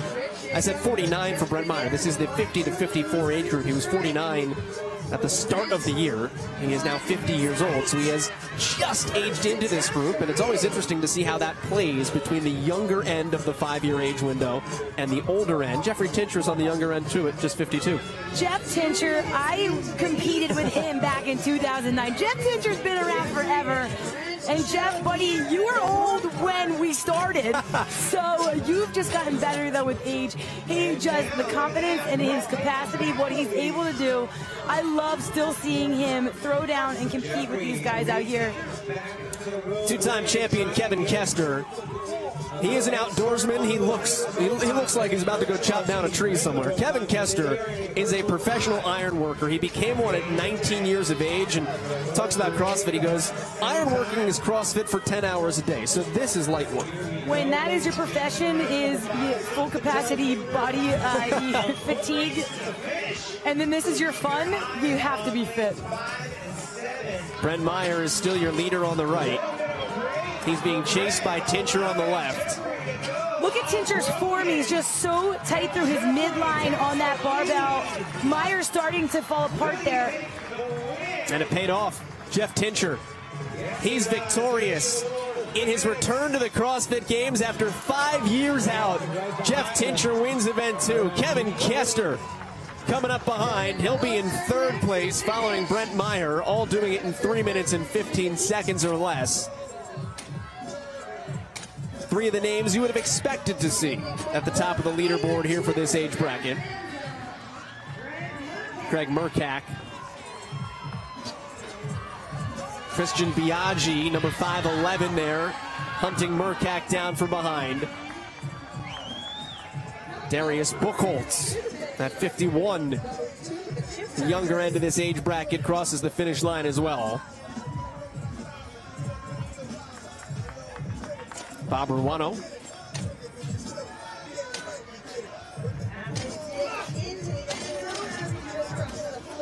And getting that no rep again. Sometimes when you're rushing the deadlift, it's easy not to have that hip just hit full extension.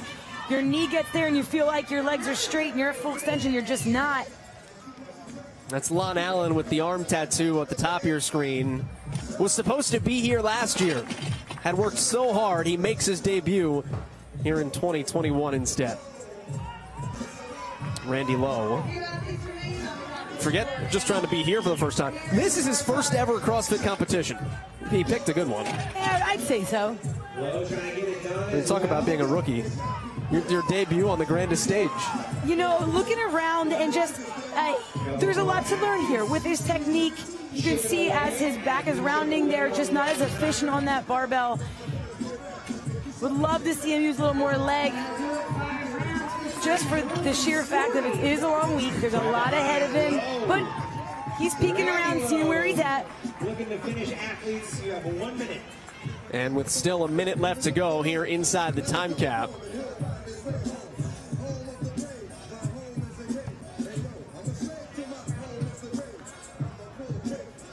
We've got one athlete still hanging out here with the rope climbs. Matt Chia, a 2-time Games veteran. The rope climbs just bested him today.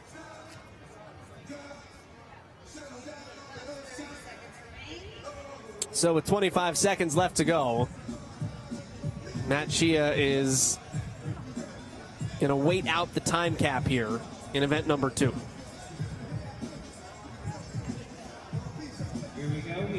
And actually looking at it, I don't know if he started or not. That may have been a conscious decision for Matt. I don't know the ruling on that with, you know, what they need to show, you know, did he show an attempt there or not? It's hard to say with everything else that was going on. But the front end, we got a good one. We were paying attention over here. The race really at the end was between Tincher and Myers. It actually turned out that Meyer got to the bar first, but it was Jeff Tincher's movement, his technique, his efficiency. That's really what paid off here. Even though Meyer picks up that bar and gets a couple reps under his belt, he's not able to keep the form and the technique. He had to drop there even where Jeff is just cruising through unbroken for his 5 deadlifts. And that technique is what paid off. Jeff's years of experience and movement being so clean. Amanda, can you just let Jeff know that Tanya said he's old? Jeff, I am supposed to let you know that Tanya Wagner said, "You're old." Any response? Tanya, look in the mirror. Oh. Let's talk about your experience a little bit, and the fact that this is, you said, the first time you've won an event in all your experience. Tell me about that. Yeah, so twice as an individual, 3 times as a master, and once as a team. This is the first time I've ever won an event, so I'm pretty happy about that. Yeah, that was actually one of my goals for this year, was just to win an event. So. Well, I'm so happy to be standing here with you and doing your interview. What did you think coming into this event? A lot of the athletes have said it's fun, it's fast, you just put your head down and you go, it's a sprint, it's a couplet. Yeah. Same thing for you or different strategy? No, it was put your head down, grip it and rip it. Yeah. You did awesome out there. Thank you so much, and great job on your first interview and your first event win. Thank you, Amanda, and Tanya, I love you. Congrats to Jeff Tincher. We've got the Heppner boxing matchup with Josh Bridges coming up. We could set up an undercard if you'd like. Listen, I love Jeff Tincher. What I meant to say is he was so impressive when I was competing with him back in the day, looking at an older gentleman that actually my husband always wants to, he always says, I hope I can be as fit as Jeff Tincher at his age. So I need to clarify that, Jeff. I don't know where to go from there. Event 2 for the men, 55 to 59. This is 5 rounds for time. And with the 55 to 59 age group, it is 315 pounds still on that bar. That's a lot. It is. I mean, but it's a good test. It's only 5 reps, and these athletes are capable of doing it. And I mean, the form, it really does come down to your form. And I think seeing what we just saw there with Tincher and Meyer, just having your form, being able to have the good technique through years and all your practice, it pays off here and in any competition. 1 minute. Take a look at the lane assignments. Patrick Sprague has been to the CrossFit Games many times. Of course, you might know his son as well. Jem Sprague competed on the teen level and made his elite debut at the West Coast Classic this year. Ron Ortiz is in lane 11. He is the dean, not of this age group. He's newer in this age group, but he's the dean of the Masters here at the CrossFit Games. 55 to 59. He is 55 years old. He makes his 9th appearance this year. Event number 1, though, Tanya Wagner, Ron Ortiz was kind of limping to the finish line, and it didn't look comfortable, but he's set to go. A little concerning when we saw that. We were hoping that everything was okay, and I'm anxious to see, you know, are there any effects from that first event. But his name and Ron, you see his face, he is just synonymous with the Masters division, and just the athletes that still are ready, they still are ready to compete. They still have that drive. And I'm anxious if there's anybody that's going to, you know, come back from a finish like that, it's going to be him. No one has ever won a championship in 3 different Masters divisions. He is one of several people this week that could do that. We talked about the boxing match. Let's talk about it more, because you can watch for the first time ever 2 CrossFit legends. Josh Bridges and Jacob Heppner enter a trial by combat. It's September 18th for $14.99 on pay-per-view. You can get your pay-per-view ticket now at coresports.world and use the code CrossFit at checkout for 10% off. Heppner, Bridges. It's the undercard to some. It's the main event to us. 30 seconds in. And there is your early leader in lane 3 out of CrossFit. I set myself up for that. CrossFit Scheveningen in Den Haag, the Netherlands. This is Vincent Diephuis. I didn't work on my Dutch well enough before I walked into that one. Vincent is just so tall. Oh, he had a little bobble there on the rope as he jumped up. Had just a miss, I guess, grip. But really fast on that barbell, or on that rope climb. Ron Ortiz, really fast on the barbell. He is back to the rope, although Diephuis is back to the barbell. He makes his CrossFit Games debut here. He is a box owner, he and his wife, over in Den Haag, the Netherlands. And just not as efficient there, even moving the bar as Ron. So really this is going to be who can keep up, you know, their strength and not have the slower movement fall apart too much. And Ron Ortiz, though, is quite a bit behind, and you could see him turn his head before he started the deadlifts.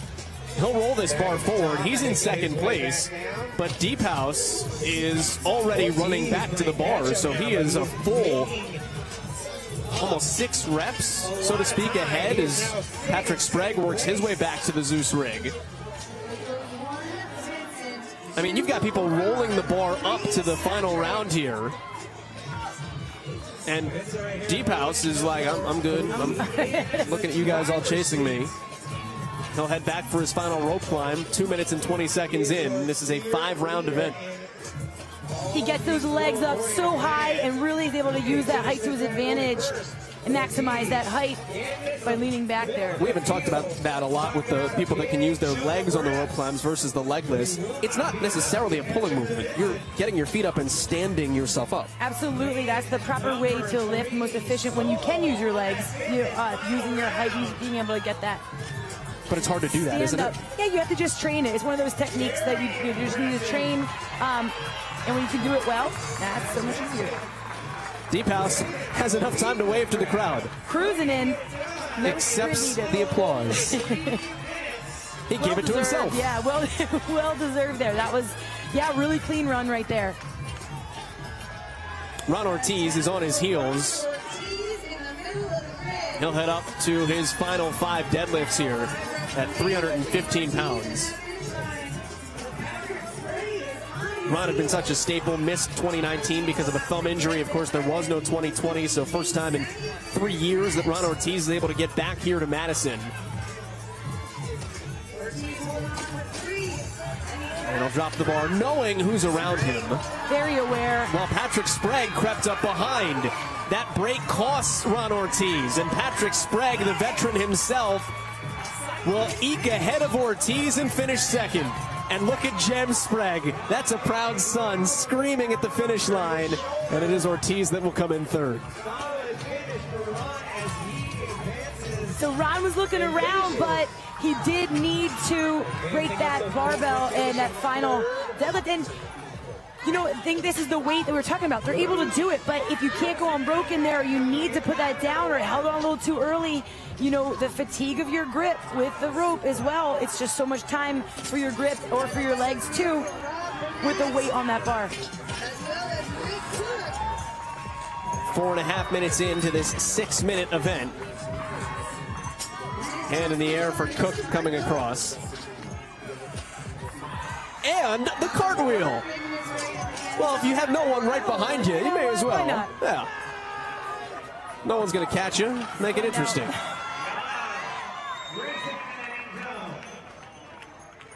Minute left to go on the time cap.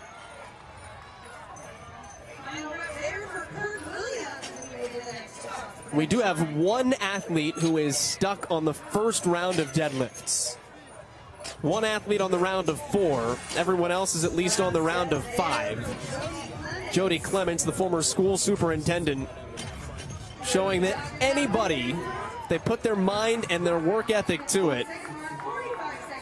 Jody Clements. That's the cool part about the Masters divisions. You're looking at regular, everyday people who get to this level.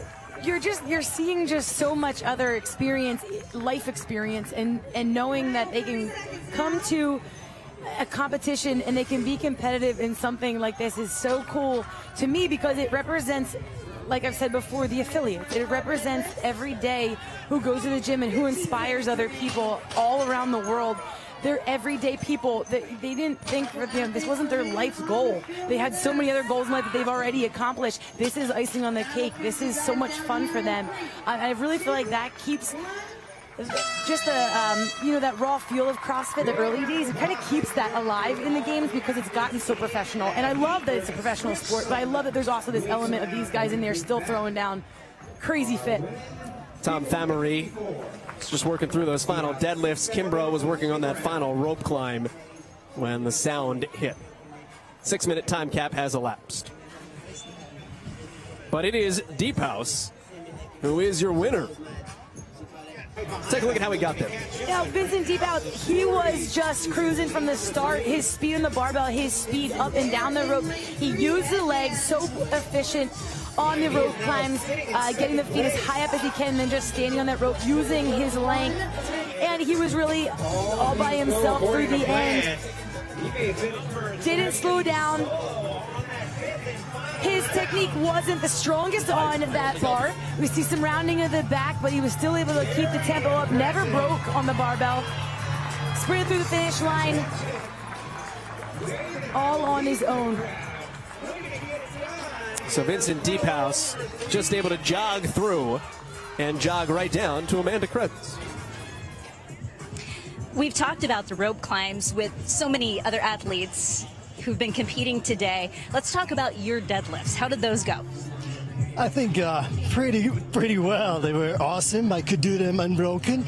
And actually, trained on these situations, getting the rope climbs done and doing heavier deadlifts. So, 315 was okay for me. And I'm not like the big guns, but this is something I can do with a lot of leverage, having my legs and my long arms. So I need to take my advantage now because I know these guys will be chasing me for the rest of the week, the days. I noticed that there's a lot of camaraderie with you guys. Is it almost like, I know you're competing against each other, but is it almost like having teammates out here because you're cheering for each other? Yeah, I mean, this is my first time. I've got guys being out here for 3 times. It's incredible. So I look up to these guys because I've never been here. This is my first time, and I'm so enjoying, and they take me in the group, and they just, socially, before I won, they're great guys. So, yeah. Well, great job in event 2. Thank you again, yeah. Thank you. I like how he said that. Before I won, they were great we'll find out about after. Later. That is an event win for Vincent Deephouse here in his CrossFit Games debut. He does it in convincing fashion, beating out Patrick Sprague and Ron Ortiz by almost, quite literally, almost a full minute for Vincent Deephouse. Patrick Sprague then 350 edges out Ron Ortiz, who had to take a break on his final set of deadlifts by 14 seconds. Perry Siplon came in 4th. I like the mentality, too, for Deephouse. He said, I knew I had to take my shot because this was my wheelhouse. I have to put some space because I know the other big guns are coming. Coming up next, women 50 to 54 here in Madison. The 2021 NOBULL CrossFit Games are presented by Whoop. Unlock yourself with 24/7 recovery, sleep, and strain insights from Whoop. Thorn. Personalized scientific wellness. Trifecta. FitAid, the official recovery beverage of the CrossFit Games. And by CrossFit Training. Improve as an athlete and a coach. Explore CrossFit's training courses.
The North Park Stadium here at the Alliant Energy Center in Madison, Wisconsin is the host of the CrossFit Games here on day number 1, event number 2 for the Masters women ages 50 to 54. First time in 700 some odd days we've been able to have the CrossFit Games here in Madison, Wisconsin.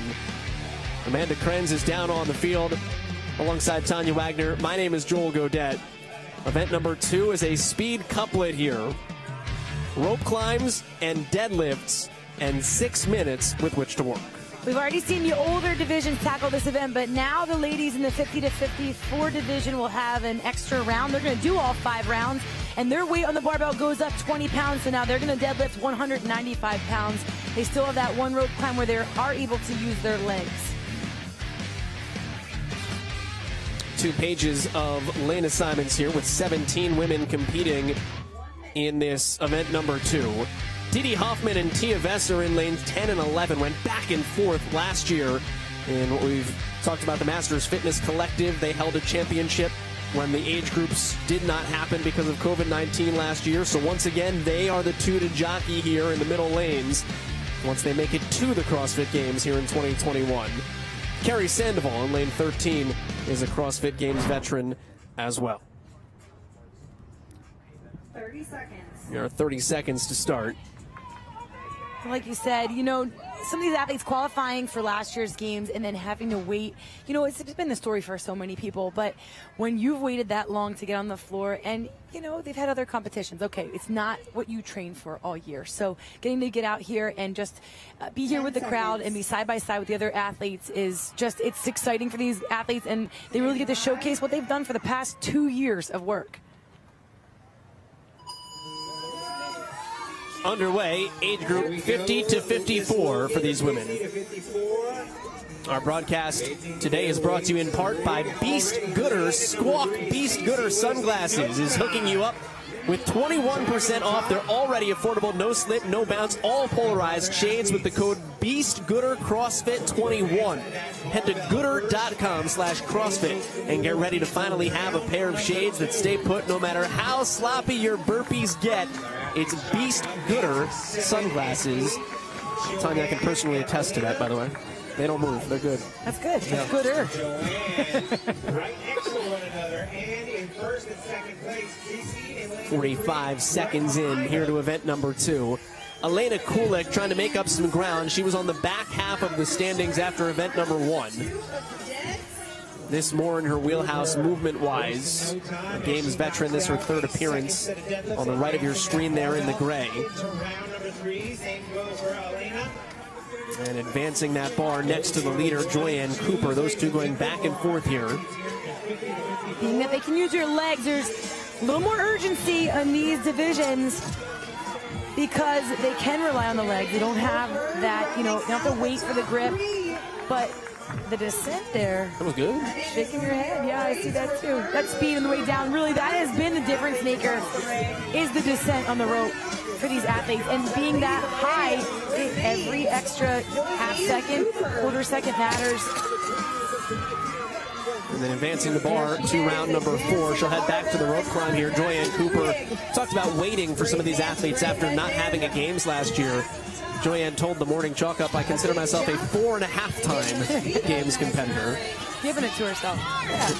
Marianne Hulkberg down in lane 15, pushing the tempo here as well.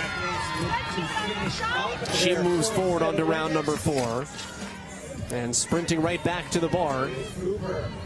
5 deadlifts in round 4 here for Joyanne Cooper. Hailing from Newmarket, Ontario, CrossFit Newmarket Central in Canada. 52 years of age, so still the front side of this division. And she's on to her final rope climb. Has her chalk in her sports bra. That is a veteran move right there. You don't want to waste time setting it down, so during the transition, chalking up. It's the little things, Joel. That's an advantage I can't have in a workout. Slap a sports bra. Taking her way to the barbell. You are clear in the middle of the rig. Cooper right now still leading Elena Kulik. Those are the front two, and you can see the distance between them. I mean, that's first and second place on your screen right now. And now Kulik is going to run in behind Cooper, who will run ahead to the finish line. And an event win, the second of Joyanne Cooper's CrossFit Games career. Joyanne Cooper, unofficially in 3:17.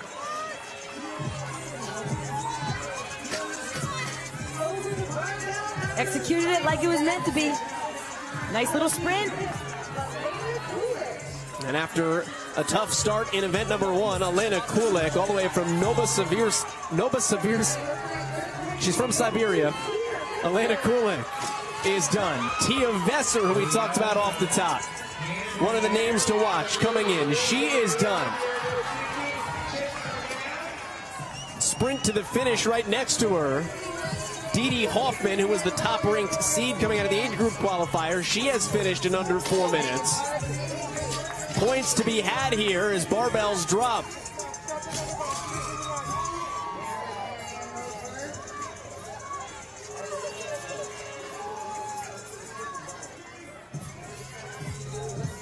Looks like the cap, maybe no inhibitants here for these ladies.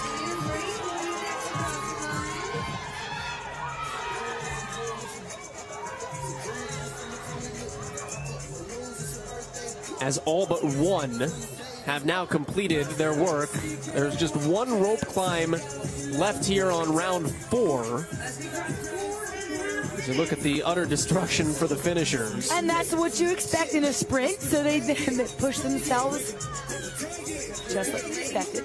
It's hot out there also, Joel. The sun is fully out. The first event they had today, cloudy. It was raining then. We had a delay, but now it is full sun.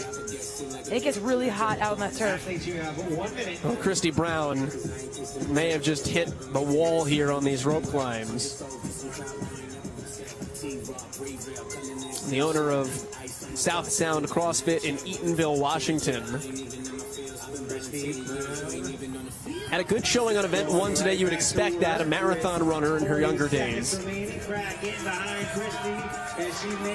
17 years as a deputy in the Pierce County Sheriff's Department. To the games here, break down her form here for me. Yeah, so look at her legs. She's not getting her feet up really any higher than just a slight knee bend. So there's so much fatigue going on in her upper body and her arms, and she's just unable to hold on because it's all about her grip. It's so much time under tension. It's just it compounds all the upper body, where if she could get that leg length or that leg height higher and stand on it using all of her legs, then it would take some of that relief off of her arm. That's what we talked about a couple of divisions ago, where it's less of a pull sometimes than it is a stand. Yeah, but you know what? Using the deadlifts, and her legs are probably tired from earlier this morning. Sometimes it's hard if your legs are fatigued to also use that technique. That Dave Castro is dastardly, how he taxes things in a certain order. It's the buildup of the games and how you're able to handle that. It is. It's the test though that they are being tested on, and that's that's expected. But and if it's just not your movement either that you're proficient at, then sometimes there's just movements you don't want to see together, and that could be for her. Who knows? But many of these athletes did get through that just fine. Smiling already. Really though, for this heat, this 50 to 54-year-old women's division, it was Kulik and Cooper. They were head-to-head in the same lane, sharing the lane, but Cooper was the one who was just moving on the barbell. She was really fast. She got those feet up really high on the rope. Every single time she uses her length to her advantage, just gets the feet as high as she can to stand up on that rope. Form was unbroken all the way through, even to that final barbell. Was able to stay ahead, just edge out Kulik, because her transitions were fast, no hiccups on any of the movements. They were both strong for her. She was able to execute this one just as a sprint. Second event win in the career of Joyanne Cooper, who is with Amanda. Let's talk about the little things in this sprint style of a workout. There's not a lot of room to make a lot of mistakes. So what were some of those little things that you took into consideration? Putting the chalk inside my bra. I mean, I tried to find room in pants, but decided on the bra. And I've never done that before, but thought that that would just save that time in transition because there's runs between the two movements. Another important one is don't get any no reps on the deadlifts. They would be costly. So just really take an extra second and really open up at the top. Make sure your judge could see that I was standing tall. No room for error in an event None, like this. no. What are your expectations for yourself as we carry on through the competition this year? Yeah, so this is my 5th games, and I probably this year have the least amount of expectations that I have had in coming to the games. So I'm loving day 1. It's awesome. The games is actually the reward. The qualifying is the hard work for me. Being at CrossFit Games is always like the reward, the rainbow at the end. And so just being here is the reward. So we look forward to watching you. Thank you. Thank you. Good job. Thank you, Amanda. Congrats to Joyanne. That's a win. 21 seconds. It's been interesting to see in each division. The wins have been pretty large in scope. Yeah, really, for the first place, it really has been. You know, and it, like she said, there's the little things that made the big differences, though, for them, and they're the costly errors for the rest of them. Chalk in the bra. That's the key. That's the key. Find the room. Coming up next is 55 to 59 for the women here at North Park.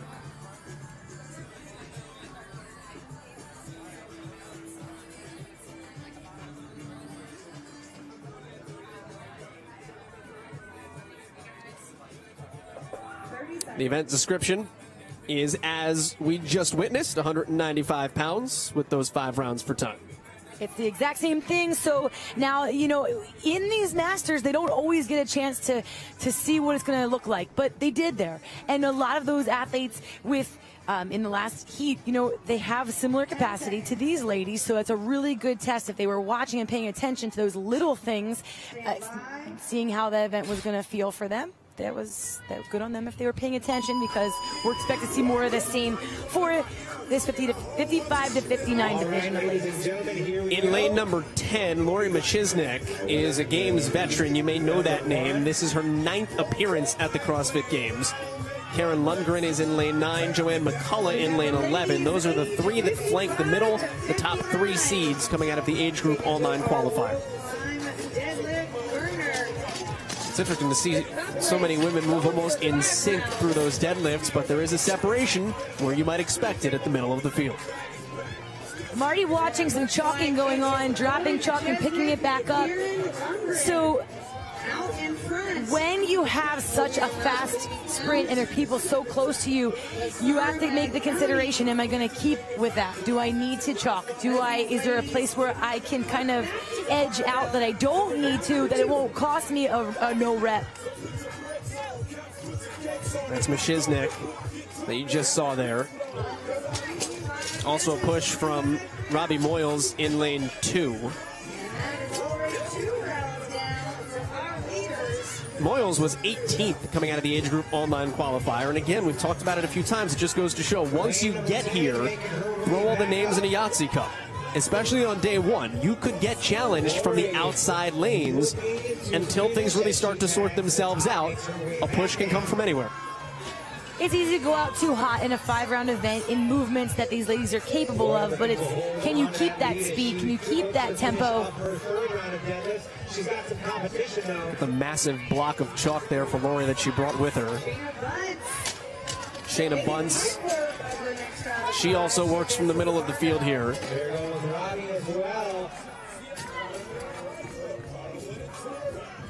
A third of the way through this event, we have 3 barbells, now 4 barbells moved up to round 4.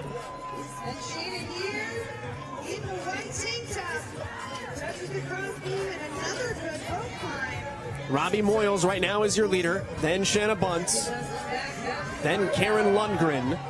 As you get a look at Bunce, full-time pediatrician out of CrossFit Intensify in Springfield, Oregon. Younger end of this division at just 55 years of age. And she went to run to the finish line, but she still had a round to go. So she advances that bar into the round 5 square and back to the rope climbs. Meanwhile, in lane 2, Robbie Moyles still goes to work.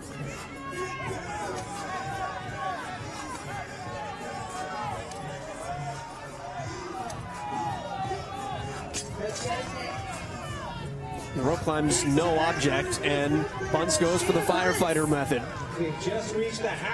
I like her composure, even with that little mishap on the barbell. She kept her head in it. And there's no fatigue at this rate, at this point. No, you can see her speed coming. That barbell is moving fast.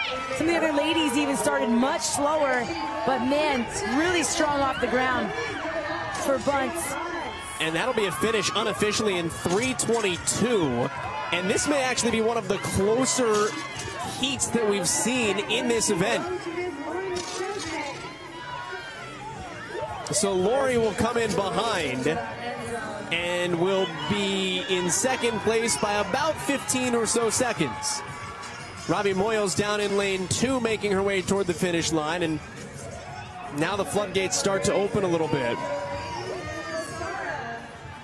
Done in lane 13 for Lasara Magnani out of CrossFit Silver Fern.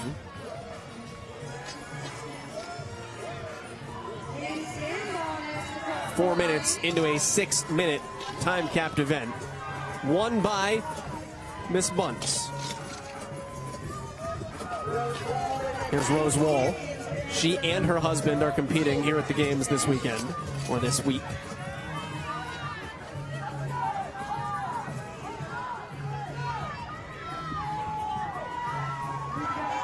All but 2 athletes are on to round 5 here. As Karen Lundgren comes across.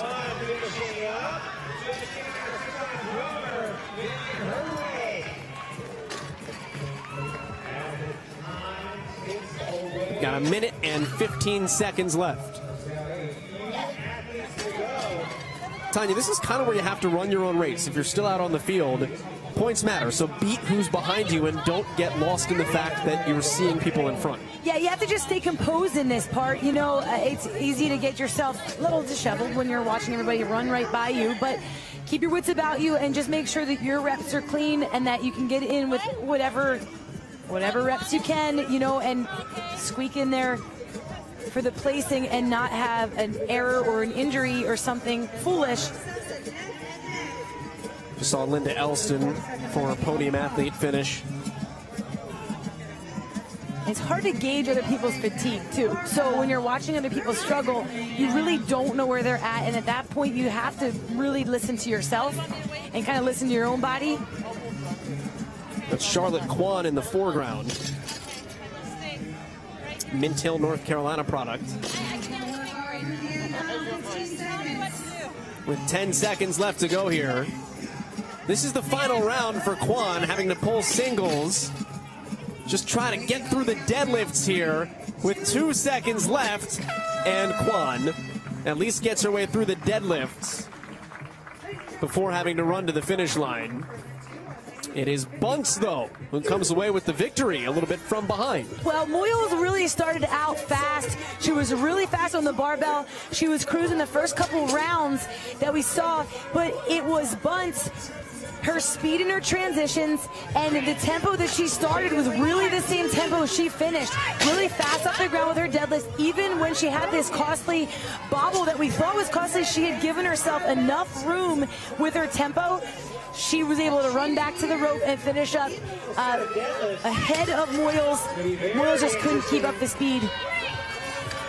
Bunce was able to get that win there. If she remembers what round she's on, she wins by 30 seconds. She really does. She blows it out of the water. Using some extra time now to get down there, though, and talk to Amanda.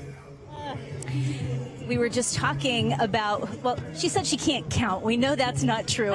But we can talk about what that does to you mentally when you're out there on the competition floor. So just explain what happened. Well, like, I was going so fast, I had no idea where I was. And, you know, the judge is doing this, and I'm like, oh, it must be done. So I thought I'd start running. So I leapt over the bar and thought I was going to finish. And no, I had another round, so I had to scamper back as fast as I could to that rope to get the last rope climb in and the last set of deadlifts, and hopefully not lose it, you know, on that. So. You still did fantastic, obviously. What's it like to be out here on the competition floor, right next to these amazing athletes? It's absolutely amazing. This is my first time at the games. I've been working for 5 years to get here, and I've followed these ladies, a lot of these ladies, and in the older age group and the age group beneath me, and I've dreamt of this for a long time and worked really hard to get here, and finally I'm here, so it's great. Well, congratulations. Thanks. Shanna Bunce picks up the event victory here at her CrossFit Games debut.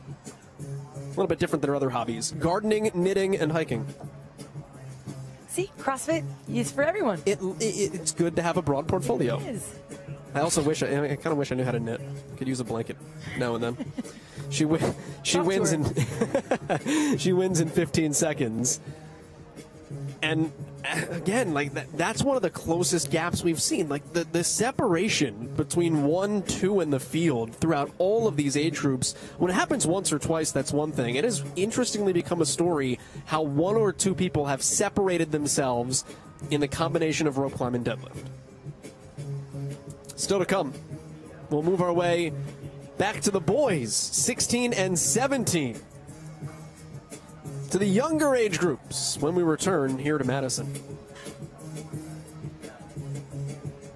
The 2021 NOBULL CrossFit Games are presented by Rogue Fitness. Don't weaken. U.S. Army. What's your warrior? Monster Energy Ultra, the official energy drink of the CrossFit Games. Bear Complex, the official grip of the CrossFit Games. And CrossFit Games, the sport of fitness. Visit games.crossfit.com to learn more.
event number 2 here at the North Park for the boys ages 16 and 17 here at the 2021 NOBULL CrossFit Games.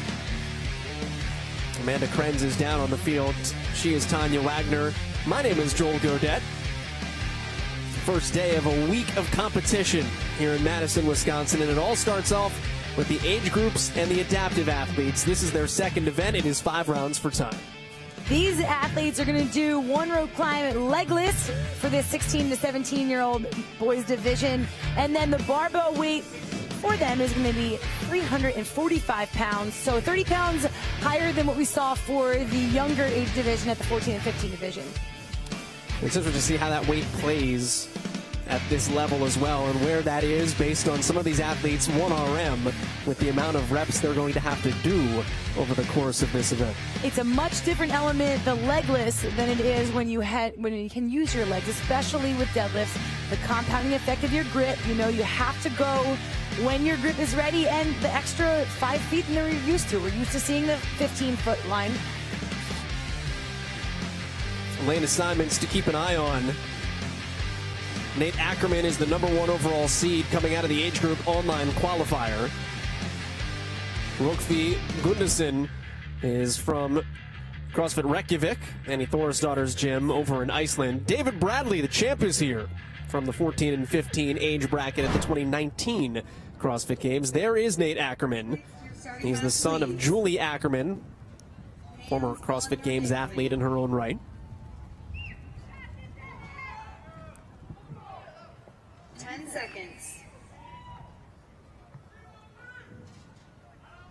Second appearance for these athletes here at North Park already today after the run this morning. Sunny skies for event 2 after their first event was delayed a little bit by rain. And look at the way they attack the rope climb. Before we get to the deadlifts, you can put your meal prep on autopilot with Trifecta. Chef-made macro-balanced meals delivered straight to your door. Visit trifectanutrition.com and use code CrossFit to get 40% off meal prep today. Tanya, not that I was shocked how quickly that went. They are aggressive. Speed is the name of the game for these guys, but these are young bucks. This is what they do. This is what they can do. This is the way they train.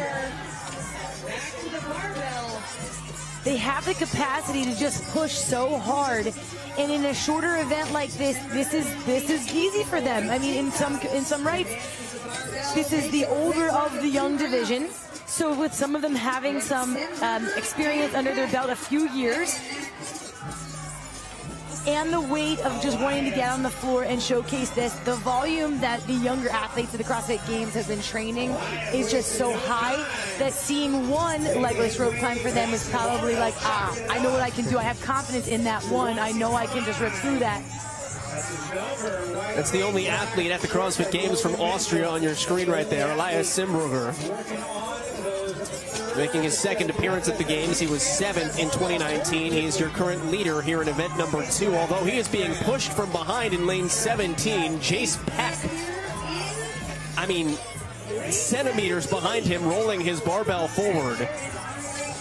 Jace Peck on his home turf. He's out of Fort Atkinson, Wisconsin, not too far from here in Madison. Younger end of the division at just 16 years of age. And it's actually Jace Peck that touches first. He needed only 3 kips there for those last 3 pulls. And you can see each one took a look down the lane. And Peck gets right on the barbell and goes. So he is now 3 reps ahead. And will move the barbell forward to his 5th and final round.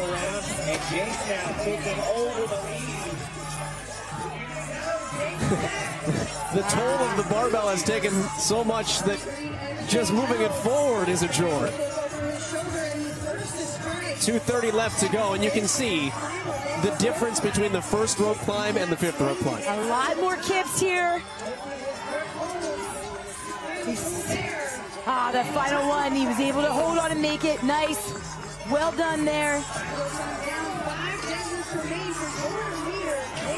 Told us he was a good gymnast. Simburger now coming behind, but Jace Peck had to have seen the rope climbs and felt really confident about this. 3 more deadlifts here. This may wind up being one of the closest finishes we've seen from any of the age groups. Peck looks to his right, and he has a lead that I think will hold. It's getting closer, but Peck will edge out an event win in event number 2.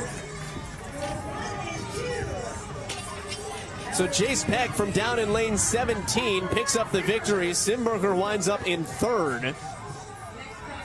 Nate Ackerman was able to come in 2nd place. Your number 1 overall seed out of the age group online qualifier.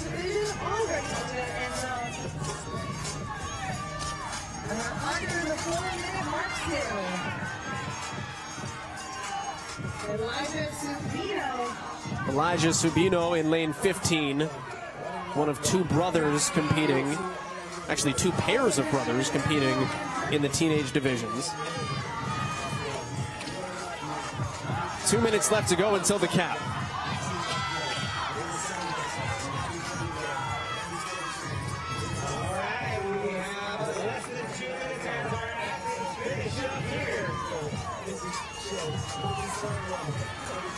We have 5 barbells still on round 4. Everyone else is either finished or on round 5 here. As we get a finish line cross from the aforementioned David Bradley off the top.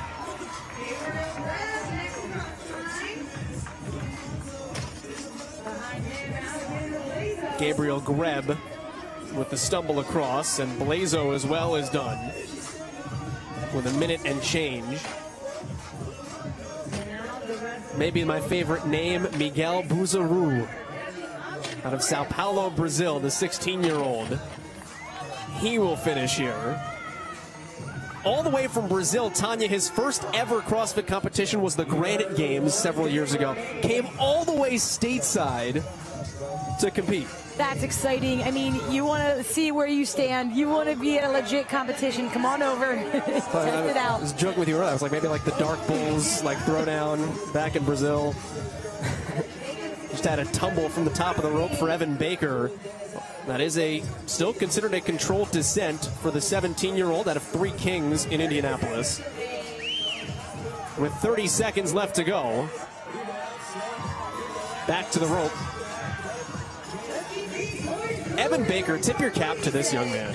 He's on his 4th round of deadlifts. This 345-pound weight is 10 pounds off his 1 rep max.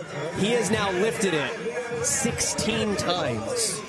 I mean, that shows you just how impressive these boys are at their age. Different, stages of development for some of these guys. Like, there still is a lot of growth to happen for some of these in the 14 to 15 and 16 to 17 age division. And when you put it that way with near their maxes, so impressive his form was able to hold up even that strong. But really, when it comes down to this division, they were shot out of the cannon, and it was Simberger with this early lead. He was just so aggressive. But round 4 was where that speed kind of caught up to him. As he slowed down, Peck was still just keeping his cruise. He was feisty on that rope. For all these legless, he was able to hold on, even though he had to change his technique there for the final pulls. They were all the kip. It was that speed. He was very aggressive, keeping his his eyeballs open, seeing where he was in the pack, and then just edged out Ackerman, who was right behind him on that final sprint. Jace Peck is with Amanda. I'm talking to the local boy. This is Jace. He's from right down the street, basically. Let's talk about the event first of all. And you had a competitor right on your tail. Were you aware of that? I was very aware of that, yeah. How did that push you during the event? Honestly, I was just trying to keep my pace, stay consistent throughout the rounds, and just kind of push it at the end there. So that was good. You've got to have a pretty good crowd here of friends and family since you're from just a few miles away, really. What's that like for you to be able to have that kind of support here? Oh, man, it's amazing. It means everything to me. Having friends, family from out of town, from town, and everything supporting me from back home, it means so much. You put on a good show today. Good job. Thank you. Thanks, Jace. Jace Peck from just down the road. Always a fun chance to compete at home.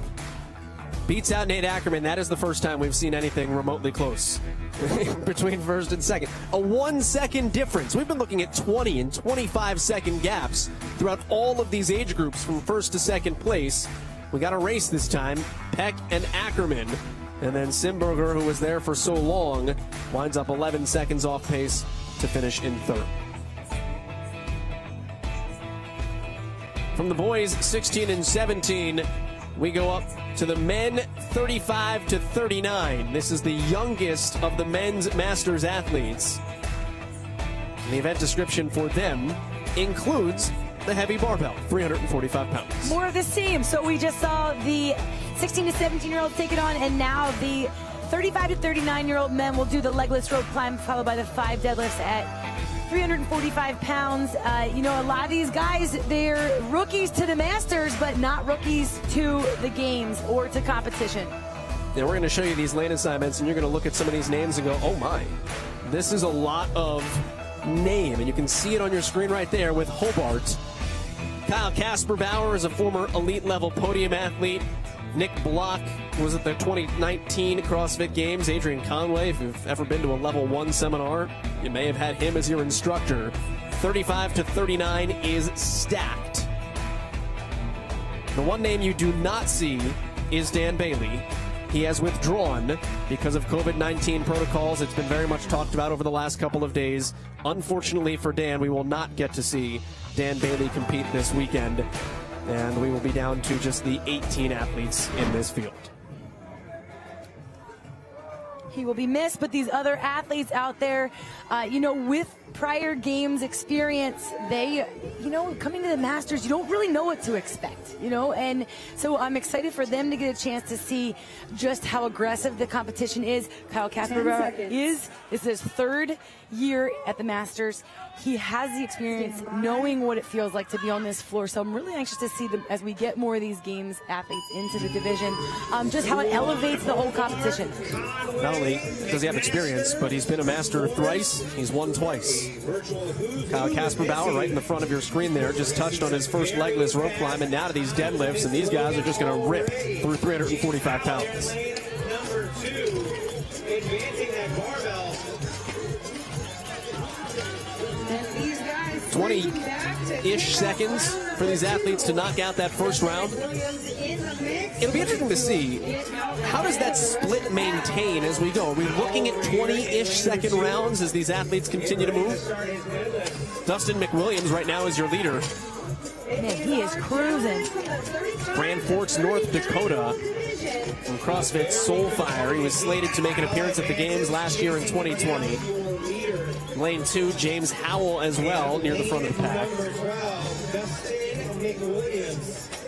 Nick Williams holding on to that lead with Howell right behind him. Of course, don't count out. So a little bit slower on round 2. But still speedy up that rope, and you know, I think you'll see that speed change in the transition so that he can keep the speed up on the rope and not go to the kip. Leader on the right by 1/2 rep. He's crushing that barbell. Just the down half.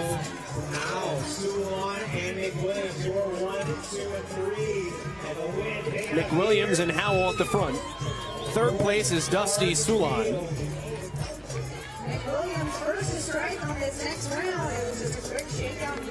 Now passed by Jan Hanek from the Czech Republic. McWilliams, though, continues to be the leader. He is the only man lifting here on round 4.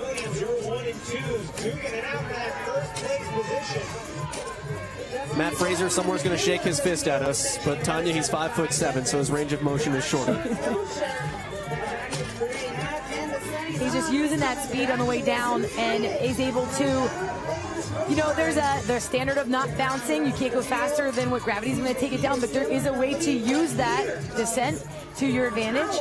And in competition, it's important to keep your arms straight, be able to do that. You cannot bend your elbows. He wasn't, so he's just at that line where he's using it to the full advantage. That's what I was just going to say. How do you strategize? You can't use the bounce and drop the bar, so to speak, but how do you take most advantage of gravity? Yeah, you take that speed, but you also have to know, keep your hamstrings engaged and know when that contact's made, when you're pulling to stand right back up. 2-rep lead here for McWilliams. This could come down to a foot race depending on how well Howell can get off the bar, and he's got too much ground to make up. McWilliams puts a finger in the sky. That's an event win. So Dustin McWilliams victorious. Sulon is able to finish as well. Howell came in second. Adrian Conway sprinting across. 3 minutes and 20 seconds unofficially. Casper Bauer jogs toward the finish. McMaster is done. This may be the closest range of finishes I think we've seen across the age groups from, you know, 1st to 15th. Yeah, there was a lot there coming right in, but this is the division as close to the individual men. And so this is where you do see the speed. You see a difference in the way that they can sprint and attack these events. That's also why you're seeing the loading that you see and the differences as opposed to the higher age divisions. Just saw Nick Block finish. Of course, talk about the elite level division. Nick Block was there in 2019.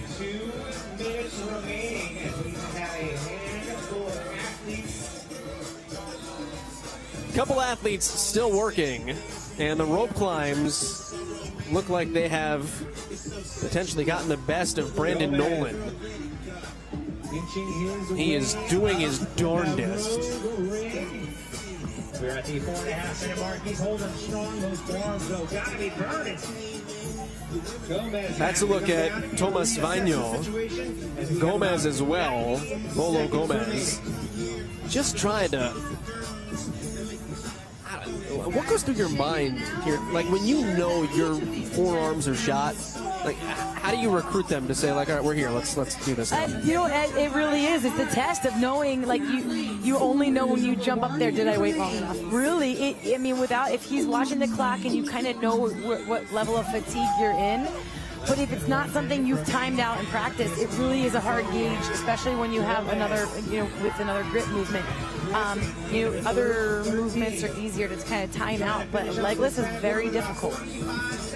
Brandon Nolan gave it a go, had to stop.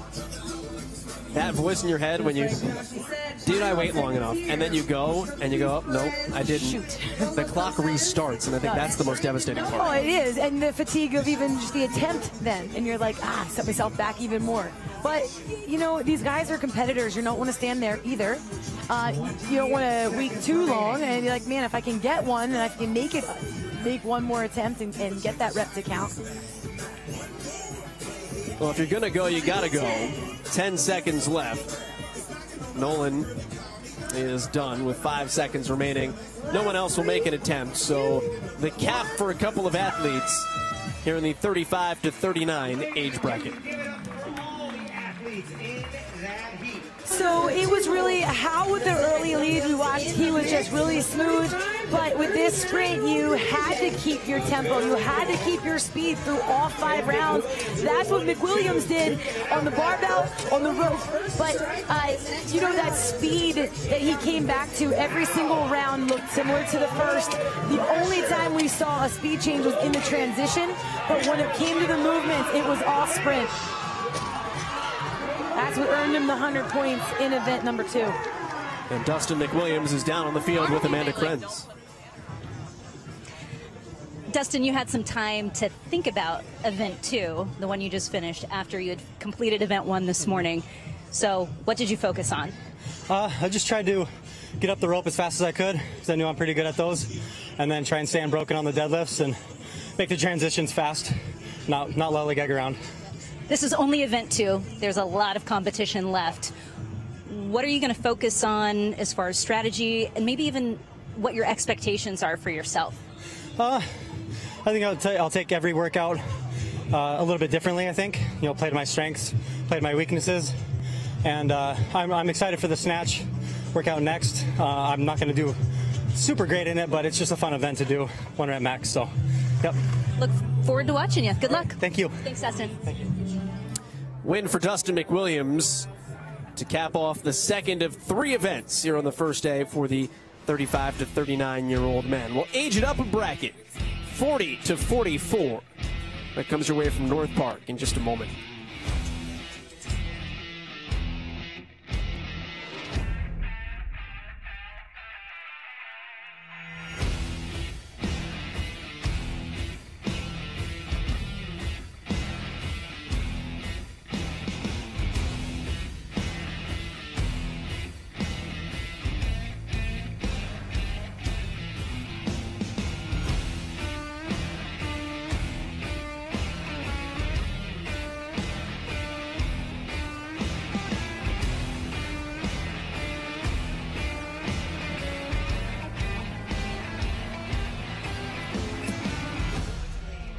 This is event 2 here at North Park in Madison, Wisconsin of the NOBULL CrossFit Games 2021. It's the age groups, men 40 to 44.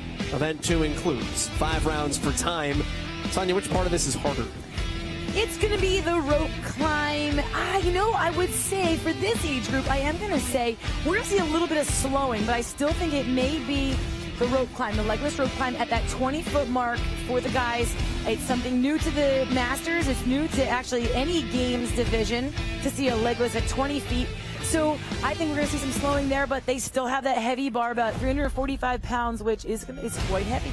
Yeah, 345, 4 age groups lifting that heavy here. As you take a look at your lane assignments, Nunu Costa has been around for a very long time. David Johnston as well in lane 10. Alexander Jolivet has been a podium finisher in his time.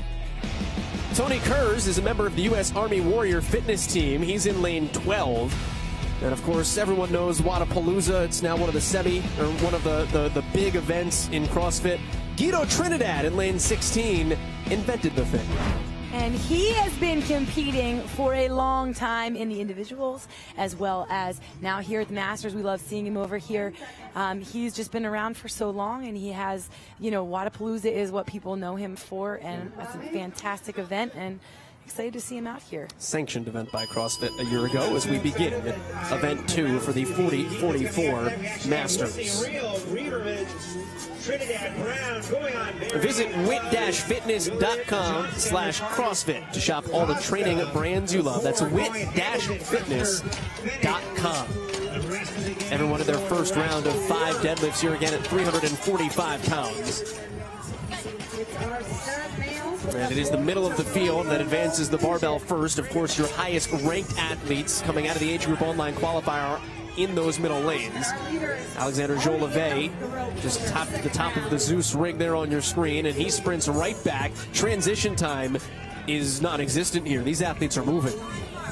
It is. The name of the game is speed, but only if you can keep it, Joel. You don't want to go so fast early that it damages your grip for going back to round 3, 4, and 5, because no rep is so costly, especially if it is on the rope. If you're confident, go for it. But as soon as you start to see some slowing, like we did right there at the final, the final 2-3 pulls there, that's the name of the game for that movement. And that'll be interesting to watch on Jolivet's next rope climb. Was that tiring, or was that measuring to know if he could go for it or if he had to take another baby step? And the deadlifts were easy as pie for him. So Jolivet now back to his 4th legless rope climb here. This may tell the tale for the way the rest of this workout goes for him. Nunu Costa, an Invictus athlete. 10 CrossFit Games appearances is a lot. And Jolivet, that may have been fatigue here, Tanya. And that's his 3rd now, so we went from, a little bit more, so we'll see, expect to see a little bit more slowing. The barbell is not the issue. Well, he and David Johnston both arrive at that barbell at the exact same time. So Johnston now starting to put on some pressure here. 4th back in 2018, and Johnston is actually done with the deadlifts first. 2 guys that are absolute forces to be reckoned with. And again, when you're side by side with them, there's the extra pressure. It's not even like we've got a buffer lane there. And Jolivet, look at the confidence. Johnston stopped to chalk, and Jolivet just went right to the rope, but Johnston is fresher and froze. This is what you want to see. David Johnston is able to hit the Zeus rig and now has a pretty substantial lead as Jolivet times out. He does tap the rig. That is a good rep for Jolivet, but it may have opened up enough of a lead. David Johnston out of Georgia. David Johnston checks the rearview mirror. He knows. David Johnston, an event win. Here on the middle of day 1 at the 2021 NOBULL CrossFit Games. Smart athlete right there. He didn't fall trap to the race. It's always a race, even if you're the only one in it. Hey, just making sure. Nathan Beveridge, Nunu Costa now finishes in third. You don't have to check the rearview mirror if you just run. Guido Trinidad. Good to see Guido Trinidad back at the games, by the way. First appearance since 2017. How about good to see that guy back at the games? First appearance for Fink since 2011. These are the names rolling around. If you've been around for a while and you're like, I remember him.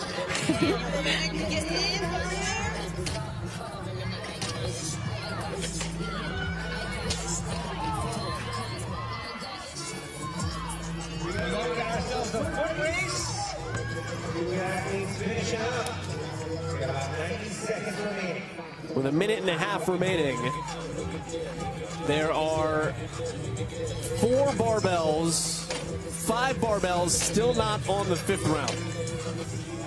There are 2 men here finishing out their 5th round. That's Robbie McCord. And the native of St. Louis, Missouri, O'Fallon, Missouri to be specific, will finish here. And Maxime Guillon out of France. And just under 5 minutes is done.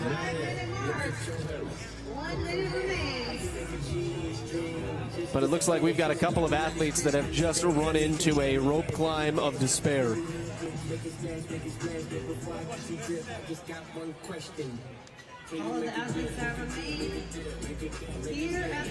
This is Art Hamilton.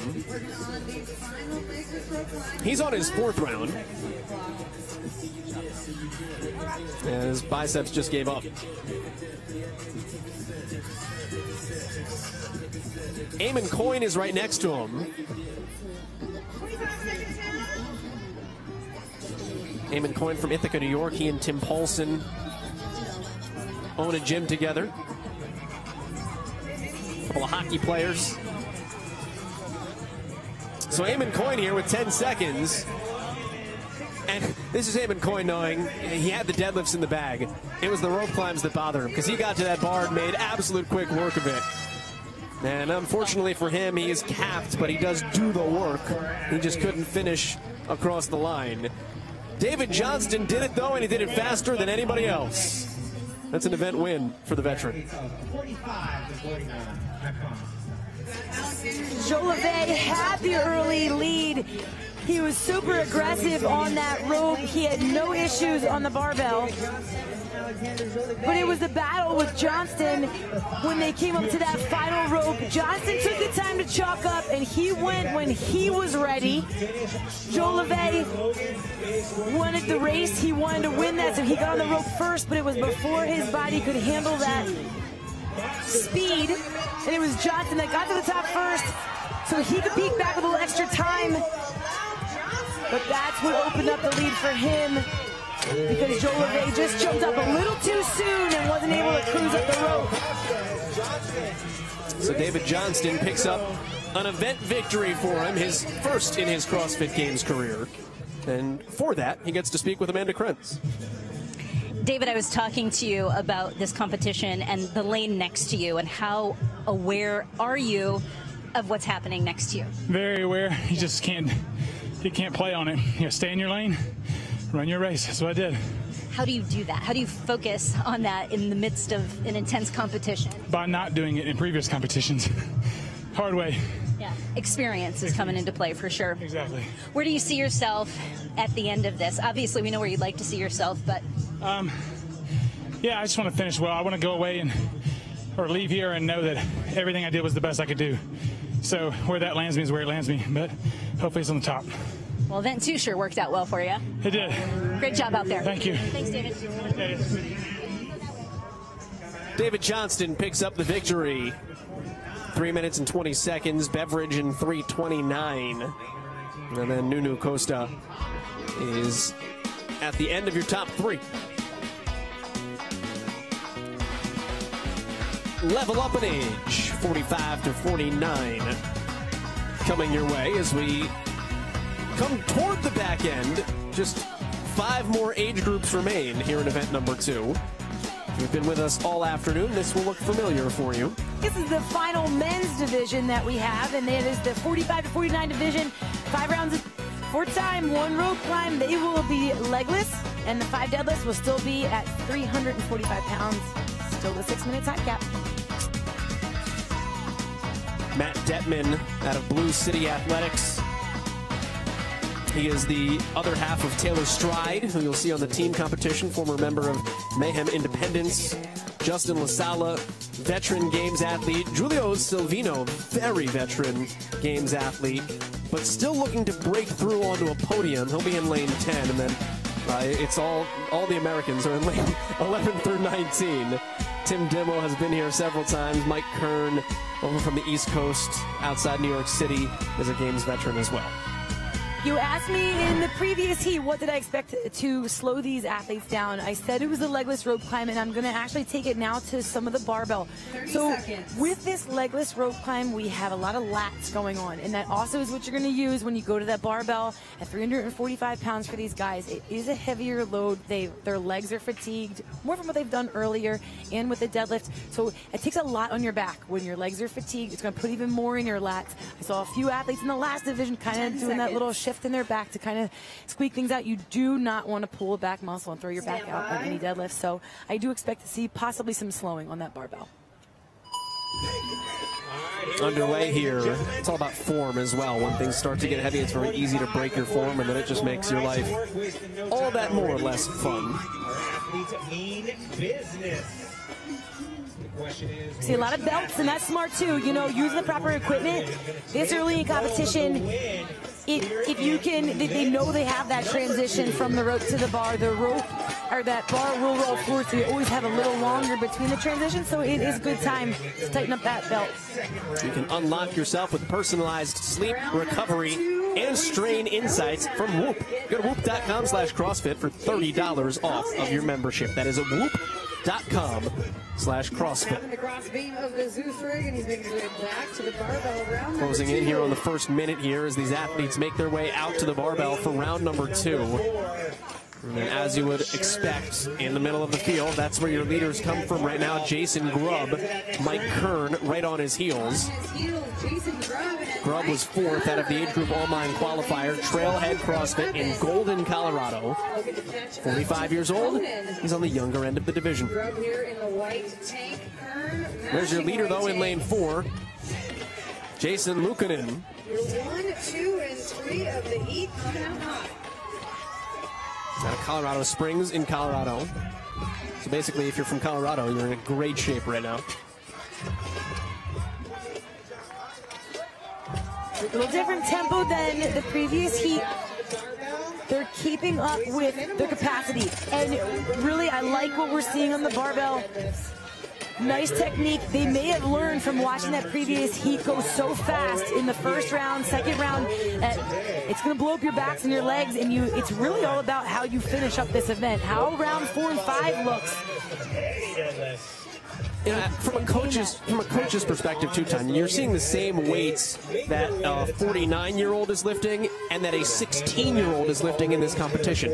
What's different working with athletes in that broad of an age scope that a 16-year-old might have to worry about with 345 or a 49-year-old might worry about?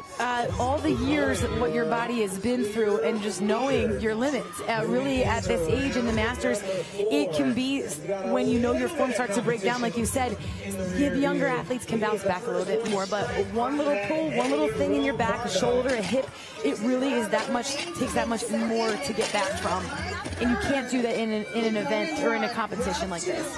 Well, Grubb and Luukkonen just moved their barbells forward at almost the exact same time. They're still both in 2nd and 3rd place right now. And the recovery will be the interesting thing for all these athletes after a heavy day 1. The snatch still to come today. 3 minutes into a 6-minute time-capped event. Grubb gets up there, touches the cross beam, and now it is Grubb 1, Kern 2. So it's going to be all about how fast these guys can pick up that bar. It's going to be a race to the finish between the gentlemen. It's Grubb and Kern here, back to back, side to side, quite literally. And slight hesitation opened the door, and Jason Grubb used that to open a big lead. So Jason Grubb edges out Mike Kern in just over 3 minutes and 30 seconds. Now look for our third place finisher. Still plenty of points to be had here. Justin LaSala, he and Mike Kern are kind of two peas in a pod, both from Garden City, New York. So Justin LaSala is going to finish in third place, and if you're from Garden City, New York now, this is your event. Those two guys have worked together for a very long time, as Jeremiah Head will come in fourth. We just showed you Luukkonen, though, who is still going back to the rope. He has hit a wall. Head just went to take off his belt and realized taking off his shirt was easier. Julio Silvino, #1 overall seed coming out of the age group online qualifier. He's still looking for a podium finish in this, his 4th games. He's always been there, but this week has been the tough breakthrough for him. Jason Luukkonen right now is kind of going through those same experiences, just trying to dig down deep.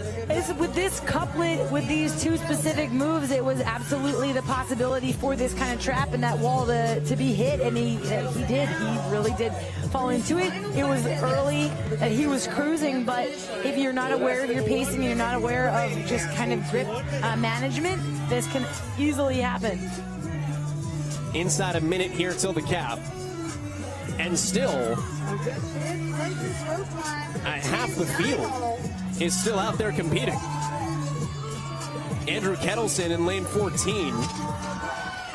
He'll be able to finish. Former Ohio University Bobcat and member of the United States Navy. Kettleson is able to finish, so now more than half of the field will get in underneath the time cap, but it looks like the rope climb is Tim Dimmel going to be able to beat the 6 minutes. Looks like the rope climbs have eaten up the 45 to 49-year-olds. Well, you know, we mentioned it earlier with other divisions, that this is the first time competing live for a lot of these athletes, and just seeing that feeling the other people's adrenaline other athletes can next to you. Sometimes it is hard to contain that energy when you're not used to it. That's what David Johnston said in the last heat. How did you run your own race? He said, experience. I used to run other people's races. Sometimes you have to do that. Grubbs, though, winds up with the event win. He beats Kern and LaSala, the New York guys.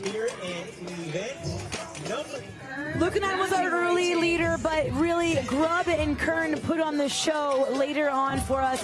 When Luukkonen kind of hit that wall, the show then became all about who could get to the deadlift bar first. Grubb or Kern, they raced back. Kern got there. I'm sorry, Grubb got to the deadlift bar first. When they got back, it was the race. Kern kind of looked around after his final deadlift to make sure it was that full stand-up, getting that confirmation that it was a good rep. But Grubb was speedy off the final deadlift bar. And Jason Grubb, with the victory, is down with Amanda. Jason, this event is obviously very different from the first event of the day, but you're kind of liking how these CrossFit Games are working out so far. So far, so good. First event, a long run. Like, it reminded me of the ruck run 2 years ago. Really, really hard work on day one, and I like workouts that crush our souls completely. And for me, generally, if you give me long enough, I'll catch you. So 6 laps was perfect for me to just push and push and push and then hang on with a little more at the end. And then come into a sprint workout like this? Oh, it was hard. I'd rather run again than do this again. This was really something about hanging on just enough that you don't fail. So like short workouts for me, hanging on, and gambling a little bit on that 5th rope climb. I had one more pull to hit that medal. If I would have missed it, game over, game over. Well, great job out there. Your strategy worked. Thank you. Thank you. It's great. Sometimes you take a chance and you win. Sometimes you take a chance and you lose. Jason Grubb, big winner. An Event 2 victory by 2 seconds over Mike Kern. It's the name of the game, Tanya, is it not? It is. We'll take the big wins. Controlled gambling. Physical. Event 2 for the ladies. 16-17. That's coming up next.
We have made it to Madison, Wisconsin, North Park to be specific. It is event 2 of the NOBULL CrossFit Games here in 2021 for the girls' 16 and 17-year-old division. She's the 2009 Women's CrossFit Games champion, Tanya Wagner. Amanda Krenz is down on the floor. Joel Godet, the rest of our crew. Event 2 is a couplet, and it's a sprint. 6 minutes with which to work. Tanya, the rope and the deadlift, which one is the more dastardly of the movements? It depends on what division we're talking about. What say you here? So we have the 16 to 17-year-old girls division here. They're going to do the 1 rope climb legless, and then they're going to do their 5 deadlifts. It's going to be 215 pounds. We only had 2 athletes in the 14 and 15-year-old girls division to complete this event, so I expect to see more with more proficiency on the rope. So I hope we see that. Lane assignments here. Jadzia Onorati Phillips from CrossFit Maven. That's the kind of teenage breeding grounds of great CrossFit athletes over the years in Southeast Michigan. Molly Chacon is a Scott Panchik disciple in lane 6 from CrossFit Mentality in Northeast Ohio. Emma Lawson in lane 10 is your top seed coming out of the age group online qualifier. It is interesting to note that the #1 overall seed in the girls 16 to 17-year-old age bracket is not in this competition. She is in the competition, though. That is Mal O'Brien, who has qualified as an elite individual woman. Olivia Sulek, who we just saw in lane number 11, she was also had an opportunity to do that. She competed at the Mid-Atlantic CrossFit Championships in the semifinals, did very well. She is here as a teenager. I think with those showings, it just tells you the capacity and the ability level of these ladies.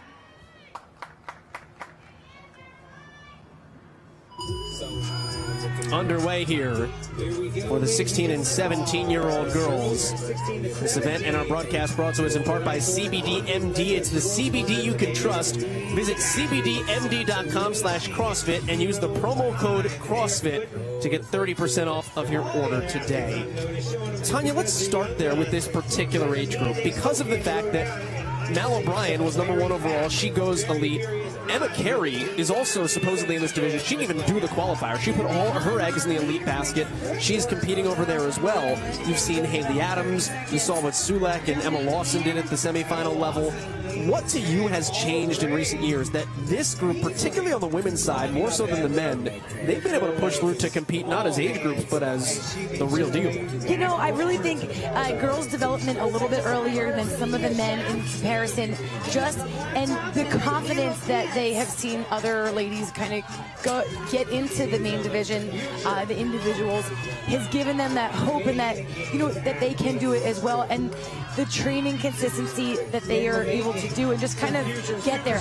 I still think developmentally, like the fact that Haley Adams stayed where she did was important to those team divisions, but she's just breaking through even now.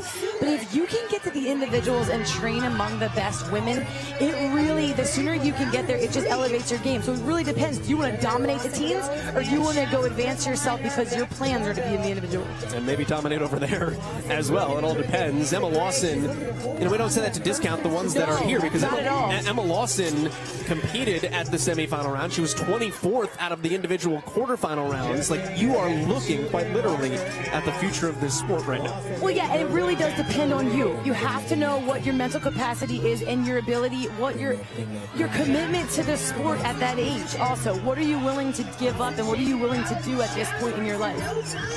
Claire Truax in lane 19 is currently in 4th place, the 4th to advance the bar onto the 4th round of this event. I think it's important also, Joel, you know, this is such an important age division, but having fun is really important as well. You don't want to burn out in this sport too early. I've seen it many times through the years. The athletes that just can't go beyond, you know, they hit their number of years like, I'm just so done. And you don't want, I don't want that for these girls. First time we've seen Sophie Schaft. She is towards the front of the pack in lane 13, the American Ninja Warrior. Competed on that television show a couple of times, once as a youth athlete, once as an elite, as we make that distinction throughout this event. So this, the legless rope climb, you figure for Sophie Schaft, this is right in her wheelhouse, but you'll notice the tape on her right shoulder. She actually got hurt on American Ninja Warrior, so she's still coming back from that and still throwing down at a real high level right now. Lawson is your leader, though, on the right. Making sure to get that leg lock. She's scary good. Emma Lawson's going to finish in 3 minutes and 30 seconds. Sophie Schaft is going to be right on her heels. So these are the top two young ladies in the 16 and 17-year-old division.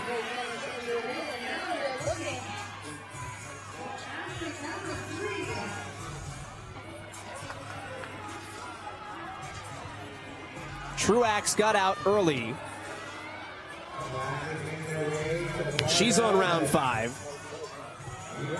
One of 4 young ladies currently on round 5 with 2 minutes left to go here in event number 2. Maria Jose Vargas on the right. Laius Telis on the left of your screen with the pink hair. So they now join the class of 6 that are on their final rope climb, this 5th rope climb.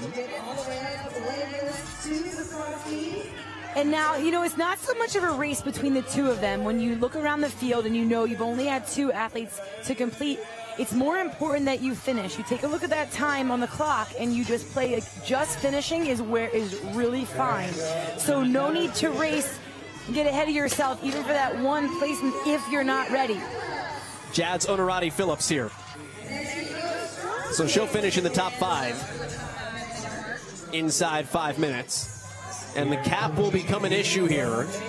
So this now becomes, and you have to be smart about it, but Tanya, this becomes how many reps can I get? I've got to get in front of everybody, and you have to become uber conscious of what's around you. Finishing this rope climb is going to be massive on the leaderboard. That is devastating to get near the top. So many of these ladies are just looking at the rope. That's a huge rope climb. Telis just finished, so she is now back to the deadlifts. The 16-year-old out of Eto CrossFit down in Brazil. Great training ground in one of the fastest growing countries for this sport. It's submitted a team to the games this year for Mixed Brazil. So Telis is done, 10 seconds under the cap. Limited number of athletes able to finish here in event 2 for the 16 and 17-year-old girls, but it makes the performances just all that more impressive at the top. Emma Lawson, she comes in as the favorite out of the age group online qualifier, out of her performance in the semifinals, and she backs it up here on day 1. She was at the CrossFit Games in 2019, stood on the podium in the 3rd place position, missed out last year, put a lot of time in her training. She dominated this event from beginning to end. And it's going to be all Lawson here. She was just very strong with that barbell, not an issue at all. She was really efficient on her rope climbs, 20-foot legless, seemed to be no issue for her. The way she timed that out, grip wasn't a factor. She made sure she had clean reps through. She's a very smart athlete. She looks like she knows what she's doing, very aware. And I'm anxious to see her throughout the rest of this competition. I know that Emma Lawson did her first ever podcast interview leading up to the games. So let's go down to Amanda as she does her first interview at the 2021 CrossFit Games. Emma, I'm curious about what the first rope climb in this competition was like compared to the final rope climb you did. It was definitely a lot harder than I thought it would be. The last rope climb, I could definitely feel my pulse starting to go, but yeah, first one felt really good because it was fresh. But do you have to change technique, or what do you do? On the first one, just to start a little bit quicker, I was just doing smaller pulls, just a little faster. And then by the end, I was just using my whole body to help kit me up. So yeah. As a teenager in this sport, competing at this level, a lot of people may be curious about what kind of time you're spending training. Yeah, I definitely dedicate a lot of time to my training, but I also try to have a balanced life, you know, with everything else too. So far, so good with all of that. So good. Thanks, Emma. Thank you. It's good to be a kid. Like, this is fun. It's good to be a kid. That's super cool. To dominate and then go tell your friends, that's the best thing about it. Emma Lawson beats Sophie Schaft by 5 seconds. Jadz Onorati Phillips gets in inside of 5 minutes. But again, like the domination between who finishes first and second and then the rest of the field in every age bracket has been incredible to see. Move along here on event 2 for the women 35-39 age group. This is the youngest side of the Masters athletes. Just like on the men's side, you're going to see a lot of names here that you know and are very familiar with. The weight, it's heavy. The weight stays the same for these ladies. They are still going to have that 215-pound barbell. They have the legless rope climb, 5 rounds for time. We have a 6-minute time cap. But we're going to see a lot of ladies that we have seen in the past. Take a look at your lane assignments. I was stuck on standings and leaderboard, and I knew those weren't right. Take a look at your lane assignments. Whitney Galin, former individual games athlete at the elite level. Annetta Tucker lives in the UK, competes under the Czech Republic flag. Brie Gaipa qualified last year, finally able to make her debut here this season in 2021. Second page, April Payne was the winner in this age group at the Masters Fitness Collective Championships, that CrossFit-sanctioned Masters event that happened last year without the games. Corinne Lemieux has been here many times. And Chelsea Hughes, actually good for her to be able to compete because at 2017 at the games was injured, never got to. Kelly Jackson out of St. Louis, and April Payne, mentioned Brie Gaipa as well. Stand by.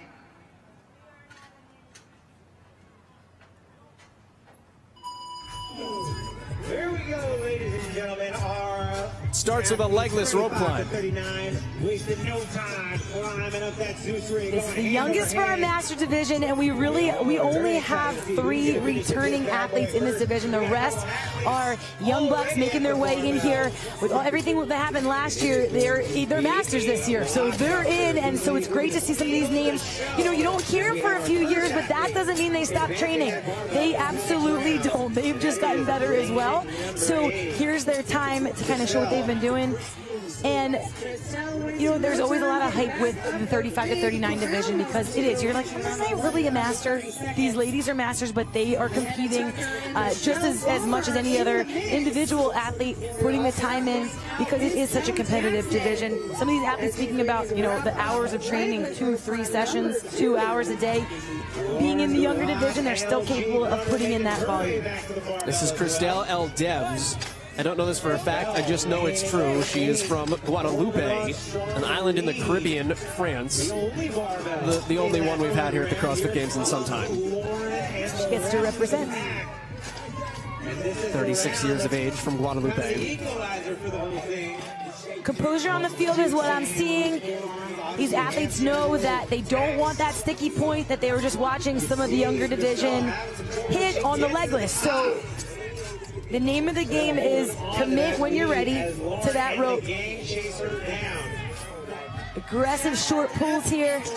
What's the difference for you between the slower, bigger pull and that real quick, slow, or real quick, small bite? Time under tension. If you have the capacity to be that quick and the strength in your grip and your arms to hold on, your arms are bent like that, so it's a lot in your bicep. Your back is to stay tight. But if you can be quick, it's so much less time under tension. That's what you want. Kelly Jackson now just ripping out these deadlifts. Her 4th CrossFit Games here this year. She was team in 2016. Twice as an individual, most recently in 2015. Member of the CrossFit seminar staff. If you sign up to take your L1, your L2, you might run into her. Lauren Gravatt currently in 2nd place, and again you see those quick stabs, but then as you get to the top, it comes down to what's left in the tank. And watch how her arms lengthen, then it's hard to hold that L position in your arm, that bent elbow, and that's what happens as soon as that you kind of let go there. You have to rely on the kip from your hips because you no longer have that pull in your arms. And that, you know, it's happening right around that 15-foot range where that's what we kind of wanted to see, what was going to happen with these legless with that extra height. Yeah, it's the difference in the test. We know what a 15-foot rope climb looks like. Let's add 5 feet. In the qualifiers, they weren't tested with legless, but they were tested with quite a few rope climbs after those GHDs, which were a big effect on the legs. You know, might as well have been about legless. That was the when your legs were trashed. Kelly Jackson in lane 16, still moving toward the front of the pack. The most recent of now 3 athletes to have rolled their barbells forward onto round 5. Christelle L. Debs right now just trying to buy some time before climbing the rope here. Trying to maintain this lead more than halfway through this event. Final legless rope climb, but we have seen these to be very challenging. Gravatt on the left. Running out of gas for L. Debs. L. Debs is in trouble on the right. Lauren able to touch on the left, and L. Debs right now is giving up. So a no rep for L. Debs. That is absolutely massive. And it opens up the door here for Lauren Gravatt to just cruise through for a potential event win. Although she gets beat down on the outside. Kelly Jackson, who had been watching in 3rd place, took the opportunity with those two going head-to-head to sneak up behind. Annetta Tucker finishes as well. And that's a spread on the field when you're that far away, not being able to, you know, not seeing what else is going on. And I said it earlier, seems like I think it was hours ago, that when they're all out here, everybody in your division, you know exactly what the standings are going to be for your event or for this event when you're looking around. So, way to sneak in there, Kelly Jackson. Well, and sometimes if you've got a competitor right next to you, hey, I'm head-to-head with you, I'm head-to-head with you. You're worried about yourselves. Somebody down 8-9 lanes slides right in.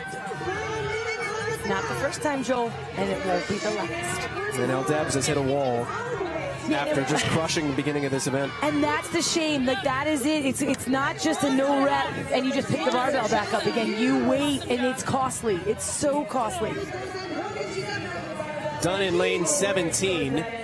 So Chelsea Hughes will finish. Is it Whitney Glenn? Yeah, Whitney Glenn. Also done. I know she's a good deadlifter because gave me a couple tips when I dropped in once. But did you listen to her? Sometimes. You're a good athlete. Carrie Lee finishes. 15 seconds left to go here.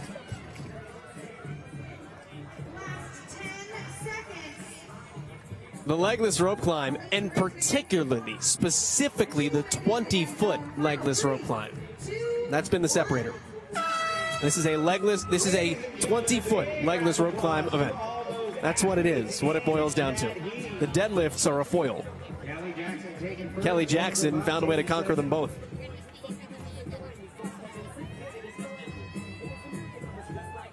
It is an event win for the woman from Gambit. Here we go, ladies and gentlemen. Kelly Jackson early on was just aggressive on the barbell. L. Dibs was who we were watching though here with her rope climbs. She got back to the bar, looked to be your early leader, but that tempo was not enough for her because Kelly Jackson, she had a little bobble there on that fall. Looks like she had a little limp, not sure. She had to walk off that ankle, but it didn't do too much because she was able to keep up. Looked strong on those legs on her deadlift. That was something we missed there off the rope. And even with the bobble, she was able to squeak in under L. Dibs and Gravatt. We were watching their little race there. Kelly Jackson is with Amanda Krenz. So often throughout the day, Kelly, we've been talking about athletes who just put their head down and they go during this workout. But you admittedly said slow and steady was the key for you. So why is that? The deadlift was a comfortable weight, but it can tax your grip. 20-foot rope climbs are something that I'm not super familiar with, so I just needed to be smart on the rope. And so I broke up the deadlifts, which probably put me back of the heat early on. But I was able to maintain my speed throughout, and so it came down to like who's willing to get on the rope a little faster. You talked about having to be smart in an event like this, and quite frankly, probably every event you need to be smart, which comes with age. Yeah, I think I've competed at the games before as an individual, and every year I go into it and I'm like, I'm so fit and ready, and then 3, 2, 1, go starts and I play other people's games. And I think in my 35 to 39 age group, as I've mastered up, I've gotten smarter, wiser, and I know my limits. So I know that like I can't go hot out of the gate, and I trust that, and it took a couple of years. Well, we look forward to watching you this week. Thank you. Always play Scrabble, never play chess. Play your own game. Not what they brought. Kelly Jackson picks up the event win. 40-44 for the ladies. Coming up next.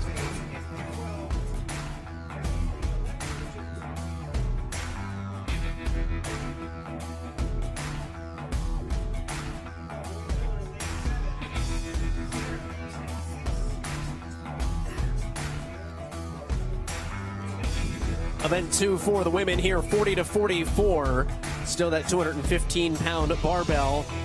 Tanya, I mean, we've seen it so many times through so many different age groups now. What changes for this particular bracket? For this age group, it's going to be even more of the rope climb, the legless, being at that height that we're at.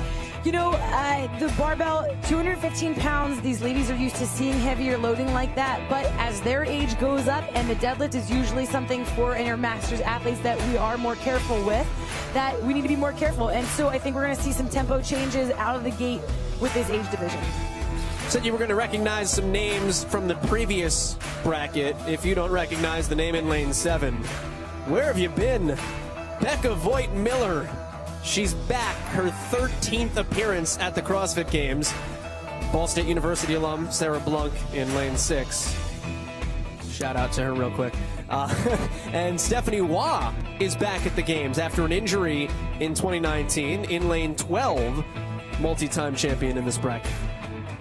But Becca Voigt-Miller, would it be the Games without her? No, quite no, like literally. Like no, literally it's not. Like she's just one of those people you always have to see. So we are thrilled to see her here. I'm so excited to get to talk about her again and see her in competition. I mean, you want to talk about experience and just knowing your limits, knowing capacity, knowing being through so many tests over your lifetime, playing your game. That's her. Well, this is a couplet. We will have a chipper, hopefully, you'd think, by the end of the weekend. And while we wait for that, you can join the chipper. It's NOBULL's loyalty program. Members of the chipper get free shipping and early access to new products and restocks. Right now, members of the chipper will earn double points with a purchase from the NOBULL CrossFit Games collection. Visit NOBULLproject.com/thechipper and become a member today. As well as Kelly Marshall. About a minute in. Athletes are all currently on their second round. Hey, look who's in first. Becca Voigt-Miller, right back to the deadlift bar. 3 event wins in the career of Becca Voigt. She was 3rd as a master in 2019 and as an elite individual in 2011.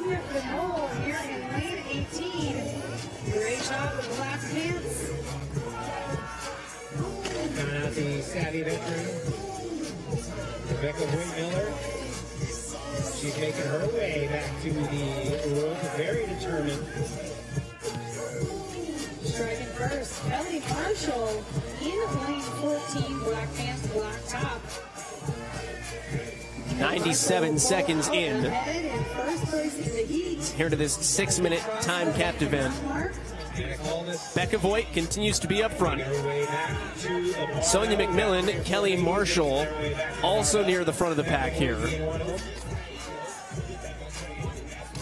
Laura Nielsen, names we've seen a lot, leading the way here in event number 2. I mean, these deadlifts look like child's play for Becca Voigt. Being used to the loading she has been seeing over the years in the individual competition, you know, she's been lifting 205 forever at high volume, you know, 10 years. So that load is no big deal for her. What I'd like to see is how these ladies have the pants on. Something we didn't speak about was kind of the knee sleeves down the ankle.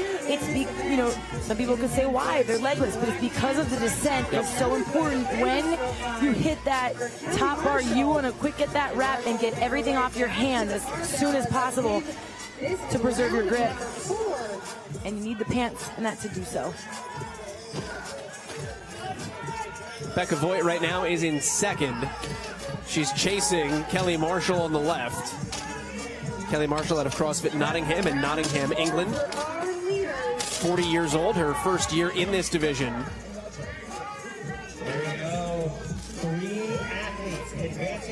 Just for perspective for you, Kelly Marshall's listed deadlift PR is 162 kilos, so something north of 350 pounds. So then lifting this, about half of that. You execute where you know, when you're given those events that are in your wheelhouse and you have the capacity, you execute. Just had a rope climb failure there for Virginia Phenol. Those can start to add up, and we're about the time in this event where they really start to matter. Kelly Marshall is all alone back to the deadlift bar.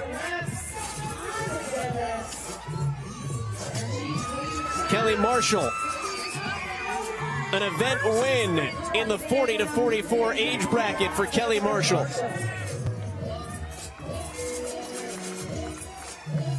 Now the question is who will come in behind her. It is going to be Becca Voigt. So they were neck and neck the entire way. And Becca Voigt, who has been so good and so strong for so long, but still eluding her is that gold medal. Looking for potentially here in 2021. She looked happy about that finish, though. Stephanie Waugh in the white, able to finish in lane 12. So those are your first three. Not in the slightest unexpected. Sonia McMillan.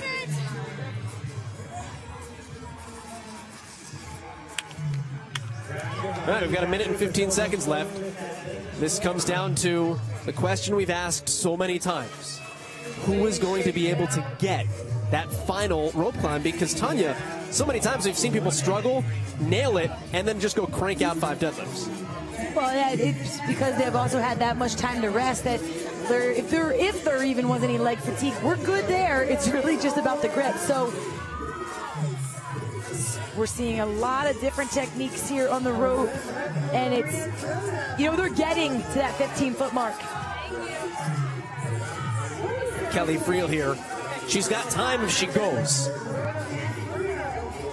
Again, you're hanging on for dear life on the final rope climb, then you get to the deadlift bar. 5 piece of cake and done. Kelly Friel will finish. Gonna be hunted down though. Kelly Friel is done. Maria Grodem was right behind her. Unable to catch her, but both do come across the line inside the 6-minute cap. And it looks like those will be the final athletes to do so.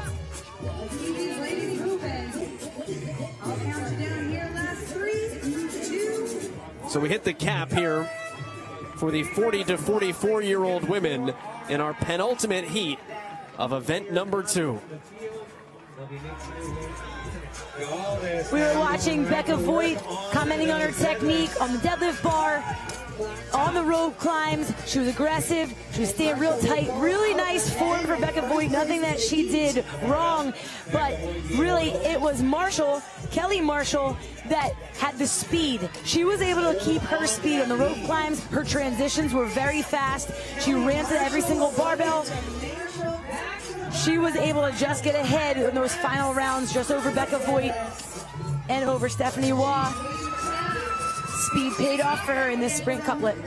Games debut for Kelly Marshall. She picks up event win number 1 in her CrossFit Games career, and she's down with Amanda Krenz. Kelly, you said rope climbing is one of your favorite movements, but this is higher than what you're used to. So how did that affect you out here today? Yeah, I think a little bit of a surprise. We're used to 15 foot and it's 20, but it was just really about trying to judge my own fatigue for that extra range in terms of when to go again for my climbs. But I love a legless rope climb. Your events so far, and there have only been 2 of them, but they've been very different. How are you feeling about the CrossFit Games so far this year? Oh, it's mind-blowing. I've never been here before, and it's absolutely brilliant. It's just, yeah, this is a dream come true. So, well, we're happy to have you here. Good job today. Thank you. I just like the vocabulary when you come from the UK. Because I never would have said it's absolutely mind-blowingly brilliant. Brilliant. But it's great. It is. It's great. She was brilliant. Kelly Marshall, mind-blowingly brilliant here in event number 2. She wins by 15 seconds over Becca Voigt-Miller and Stephanie Waugh. An interesting trio of names to watch here as the week progresses. You know, we said it would become interesting to see who could finish the rope climb. A whole minute went by until Kelly Friel was able to finish. That becomes a massive 1-rep gateway to get you to those final 5 deadlifts and a finisher's mark on the leaderboard. 45-49 is the final of our heats out here for event number 2.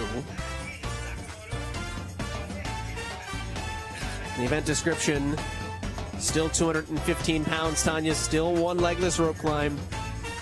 I mean, we've touched on it a lot, but I don't think we've necessarily paid the credence to how different the extra 5 feet really, truly is today for these women. Absolutely it is when it's a legless rope climb, and that's what we've been watching the past how many heats. And for these ladies in 45-49 division, it's so impressive. For everybody out there listening and watching, and you think about your own rope climbs, this is super impressive that we're testing that at this ladies division, and even testing the loading at that 215-pound bar. But many of these athletes we have seen for years. I can't wait to watch Annie Sakamoto. I was just gonna say. Sorry, I stole it from you. We will see her on the second page here on our lane assignments. Jen Dieter, Janet Black, names we've seen for a very long time as well here in the Masters divisions. And there is one of the original Nasty Girls in lane 11, Annie Sakamoto. Kelly Edelman, we'll see in lane 14 as well. Annie Sakamoto. If you've ever done the workout, Annie, that's who it is. And you know, there are so many people who are inspired by Masters athlete, but my first inspiration was Annie Sakamoto doing a pull-up when she was pregnant. That inspired me in 2007 to get my first pull-up. And to say if this woman pregnant can do pull-ups, there is no reason me in my 20s I shouldn't be able to, and that she's my inspiration. So I am thrilled to see her out here, as always, competing, as so many people are in our community. And the thing people forget about that original Nasty Girls video, they did strict ring muscle ups. I didn't forget that. I didn't forget that. And Annie, as expected, very quickly to the top of the Zeus rig and on to these deadlifts, 5 at a time for 5 rounds.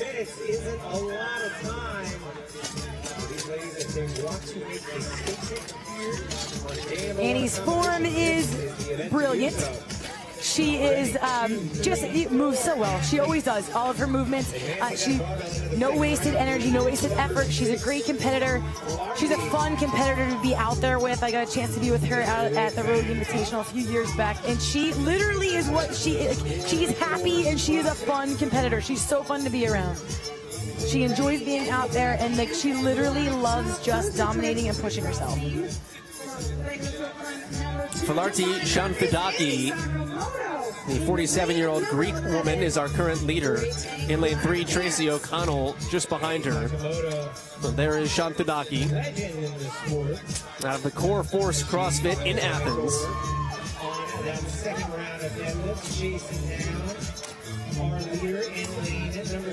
Karen McAdam, currently on the outside, is in second place right now. There are now 3 barbells, though, you can see on your screen, having advanced into the round 3 section.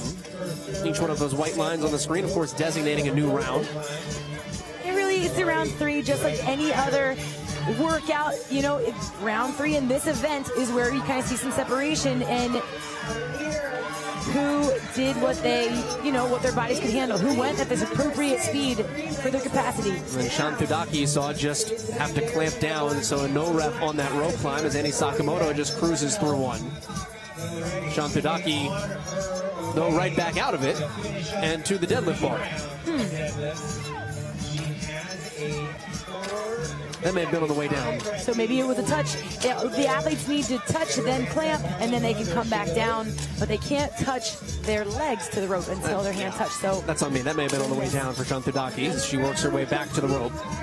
Annie Sakamoto now, though, right on her heels. So Annie is currently in second place. Karen McAdam, with this roll forward of the barbell, will be in third. Karen is competing in her 6th CrossFit Games. She was second to the legendary Helen Harding back in 2017. So talk about names you'll recognize. There's no shortage of them. Short pulls. Keeping her hips there. Tight too. Yeah. And this is where it's hard to kip with bent elbows. She was able to make that. Annie, though, right behind her, then goes with the Spanish wrap on the way down. You talked about wearing the pants. Save your legs from some rope burn.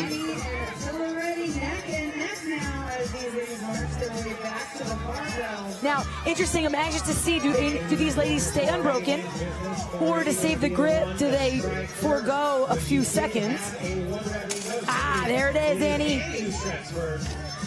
This could be what makes the difference. Although she's not giving up a ton of time. She's not. And it's close enough that if she just walks back faster, she can stay even with Shantudaki. But you can't ungrip those unbroken reps to get that back. Even if we walk back, even if you make up the time, there still is the fatigue factor. So it's not always the clock, it's how the muscles feel. And now Shantudaki takes a second. So just waiting right now. Although, same goes for Annie Sakamoto. And you can see them going to the deadlift bar, shaking out their forearms, so you know the fatigue is there. Shantudaki goes first. Leg movement's always been interesting in this. You saw Becca Voigt a heat ago, and Annie's doing it a little bit too, kind of that bicycle climb. Helps to give a little bit of just a moment of weightlessness. And Annie Sakamoto. And there it is. Takes advantage. Annie Sakamoto jumps in front after the no rep for Shantudaki. Slow and steady wins the race. Annie Sakamoto is 5 deadlifts away from an event win in event number 2.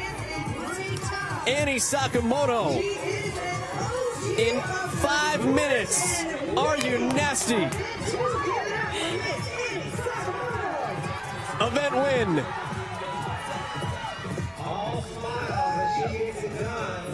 So smart. She absolutely could have held on, but it was the right thing to do. Karen McAdam now will jump from 3rd into 2nd. With Shantudaki still waiting back there at the rope climbs. And there are some other finishers now coming across, so that one failure on a legless rope climb just opens, not a door, Tanya, but like a French door, a castle drawbridge door. I like the drawbridge door. Sure did. That's exciting, you know, and to have that, when a move like that pays off for one and doesn't for the other, it's just so frustrating. Valiant effort by Shantudaki. Sure was, and she went for it. It was gutsy. She did. She was right there, and if you're gonna get the push, it just didn't pay off the way she was hoping. But for Annie Sakamoto, it did. Years of experience, more than anyone else out here doing CrossFit, longer than any of us. Annie Sakamoto making her 5th appearance here at the CrossFit Games. Chance to really shine here since she's gone to the Masters route. Of course, a team athlete as well, an individual elite athlete as well, but putting her fitness on display. Oh, I like it. You don't go for the water, you go for the monster. No, it's monster water. Don't be confused. These are monster waters. They are monster waters. All smiles. Oh, she always is. It's a thing with the name Annie. You smile a lot. How fun. You know, I often wonder, like, what goes through her head, knowing how many people she's inspired. And just the fact that she's out here and where this sport has come, when it wasn't even a sport, when it was just this thing in a little gym, you know, it's just, I know what I think, and she was so many years before me. Her second ever workout had a pommel horse. Like, can you imagine? Let's talk about today. Back to event 2, what we just saw, it was really, Shantadaki came out feisty. She was aggressive on that barbell. She was aggressive and very confident on the rope. She had the early lead just ahead and didn't look out of control. She really was strong. It was the 4th rope climb where she had a little bit of slowing, and then she started to race with Annie. I think this is here where we see the race there. The battle was here when they got to their 4th barbell. And the difference in strategy, Annie took them as singles. Shantadaki held on. She did end up breaking them to roll, but it just was too taxing on her grip. They both came to the rope and they were shaking out, but the fact that Annie had that little bit more left in her grip because of what she did on the barbell was the key for Annie winning event number 2. Well, let's go down to Amanda Credens, find out a little bit about Annie's strategy down the backstretch. Annie, the last rope climb, you took a moment. What are you doing in that moment before you ascend the rope? I'm making sure my grip is totally ready because I don't want to have any missed reps. It's, obviously with a legless rope climb, it's so costly. So I really wanted to kind of be patient, make sure my grip was ready to execute. Obviously, it worked very well for you. Great job on that. Thank you. What motivates you to keep training at this level year after year? I just love it. I really do truly enjoy training. I'm an affiliate owner. I'm an athlete. I'm a mother. I'm a coach. And I just feel so grateful that I get to be all of those things. And I really enjoy being all of those things. And so it's just pure enjoyment of all of it. Well, we enjoy watching you. Great job out there. Thank you. Congrats to Annie Sakamoto. She picks up an event victory here at the 2021 NOBULL CrossFit Games. And that wraps event number 2 for all of the age groups and the adaptive athletes here on a Tuesday afternoon in Wisconsin. Legless rope climbs, leg rope climbs, dumbbell snatches at 100 pounds, deadlifts. Which direction do I go? Make some noise for me. That might have been a mustache. We saw the gamut here this afternoon in Madison, Wisconsin. At the end of the day, it just felt good to be back again.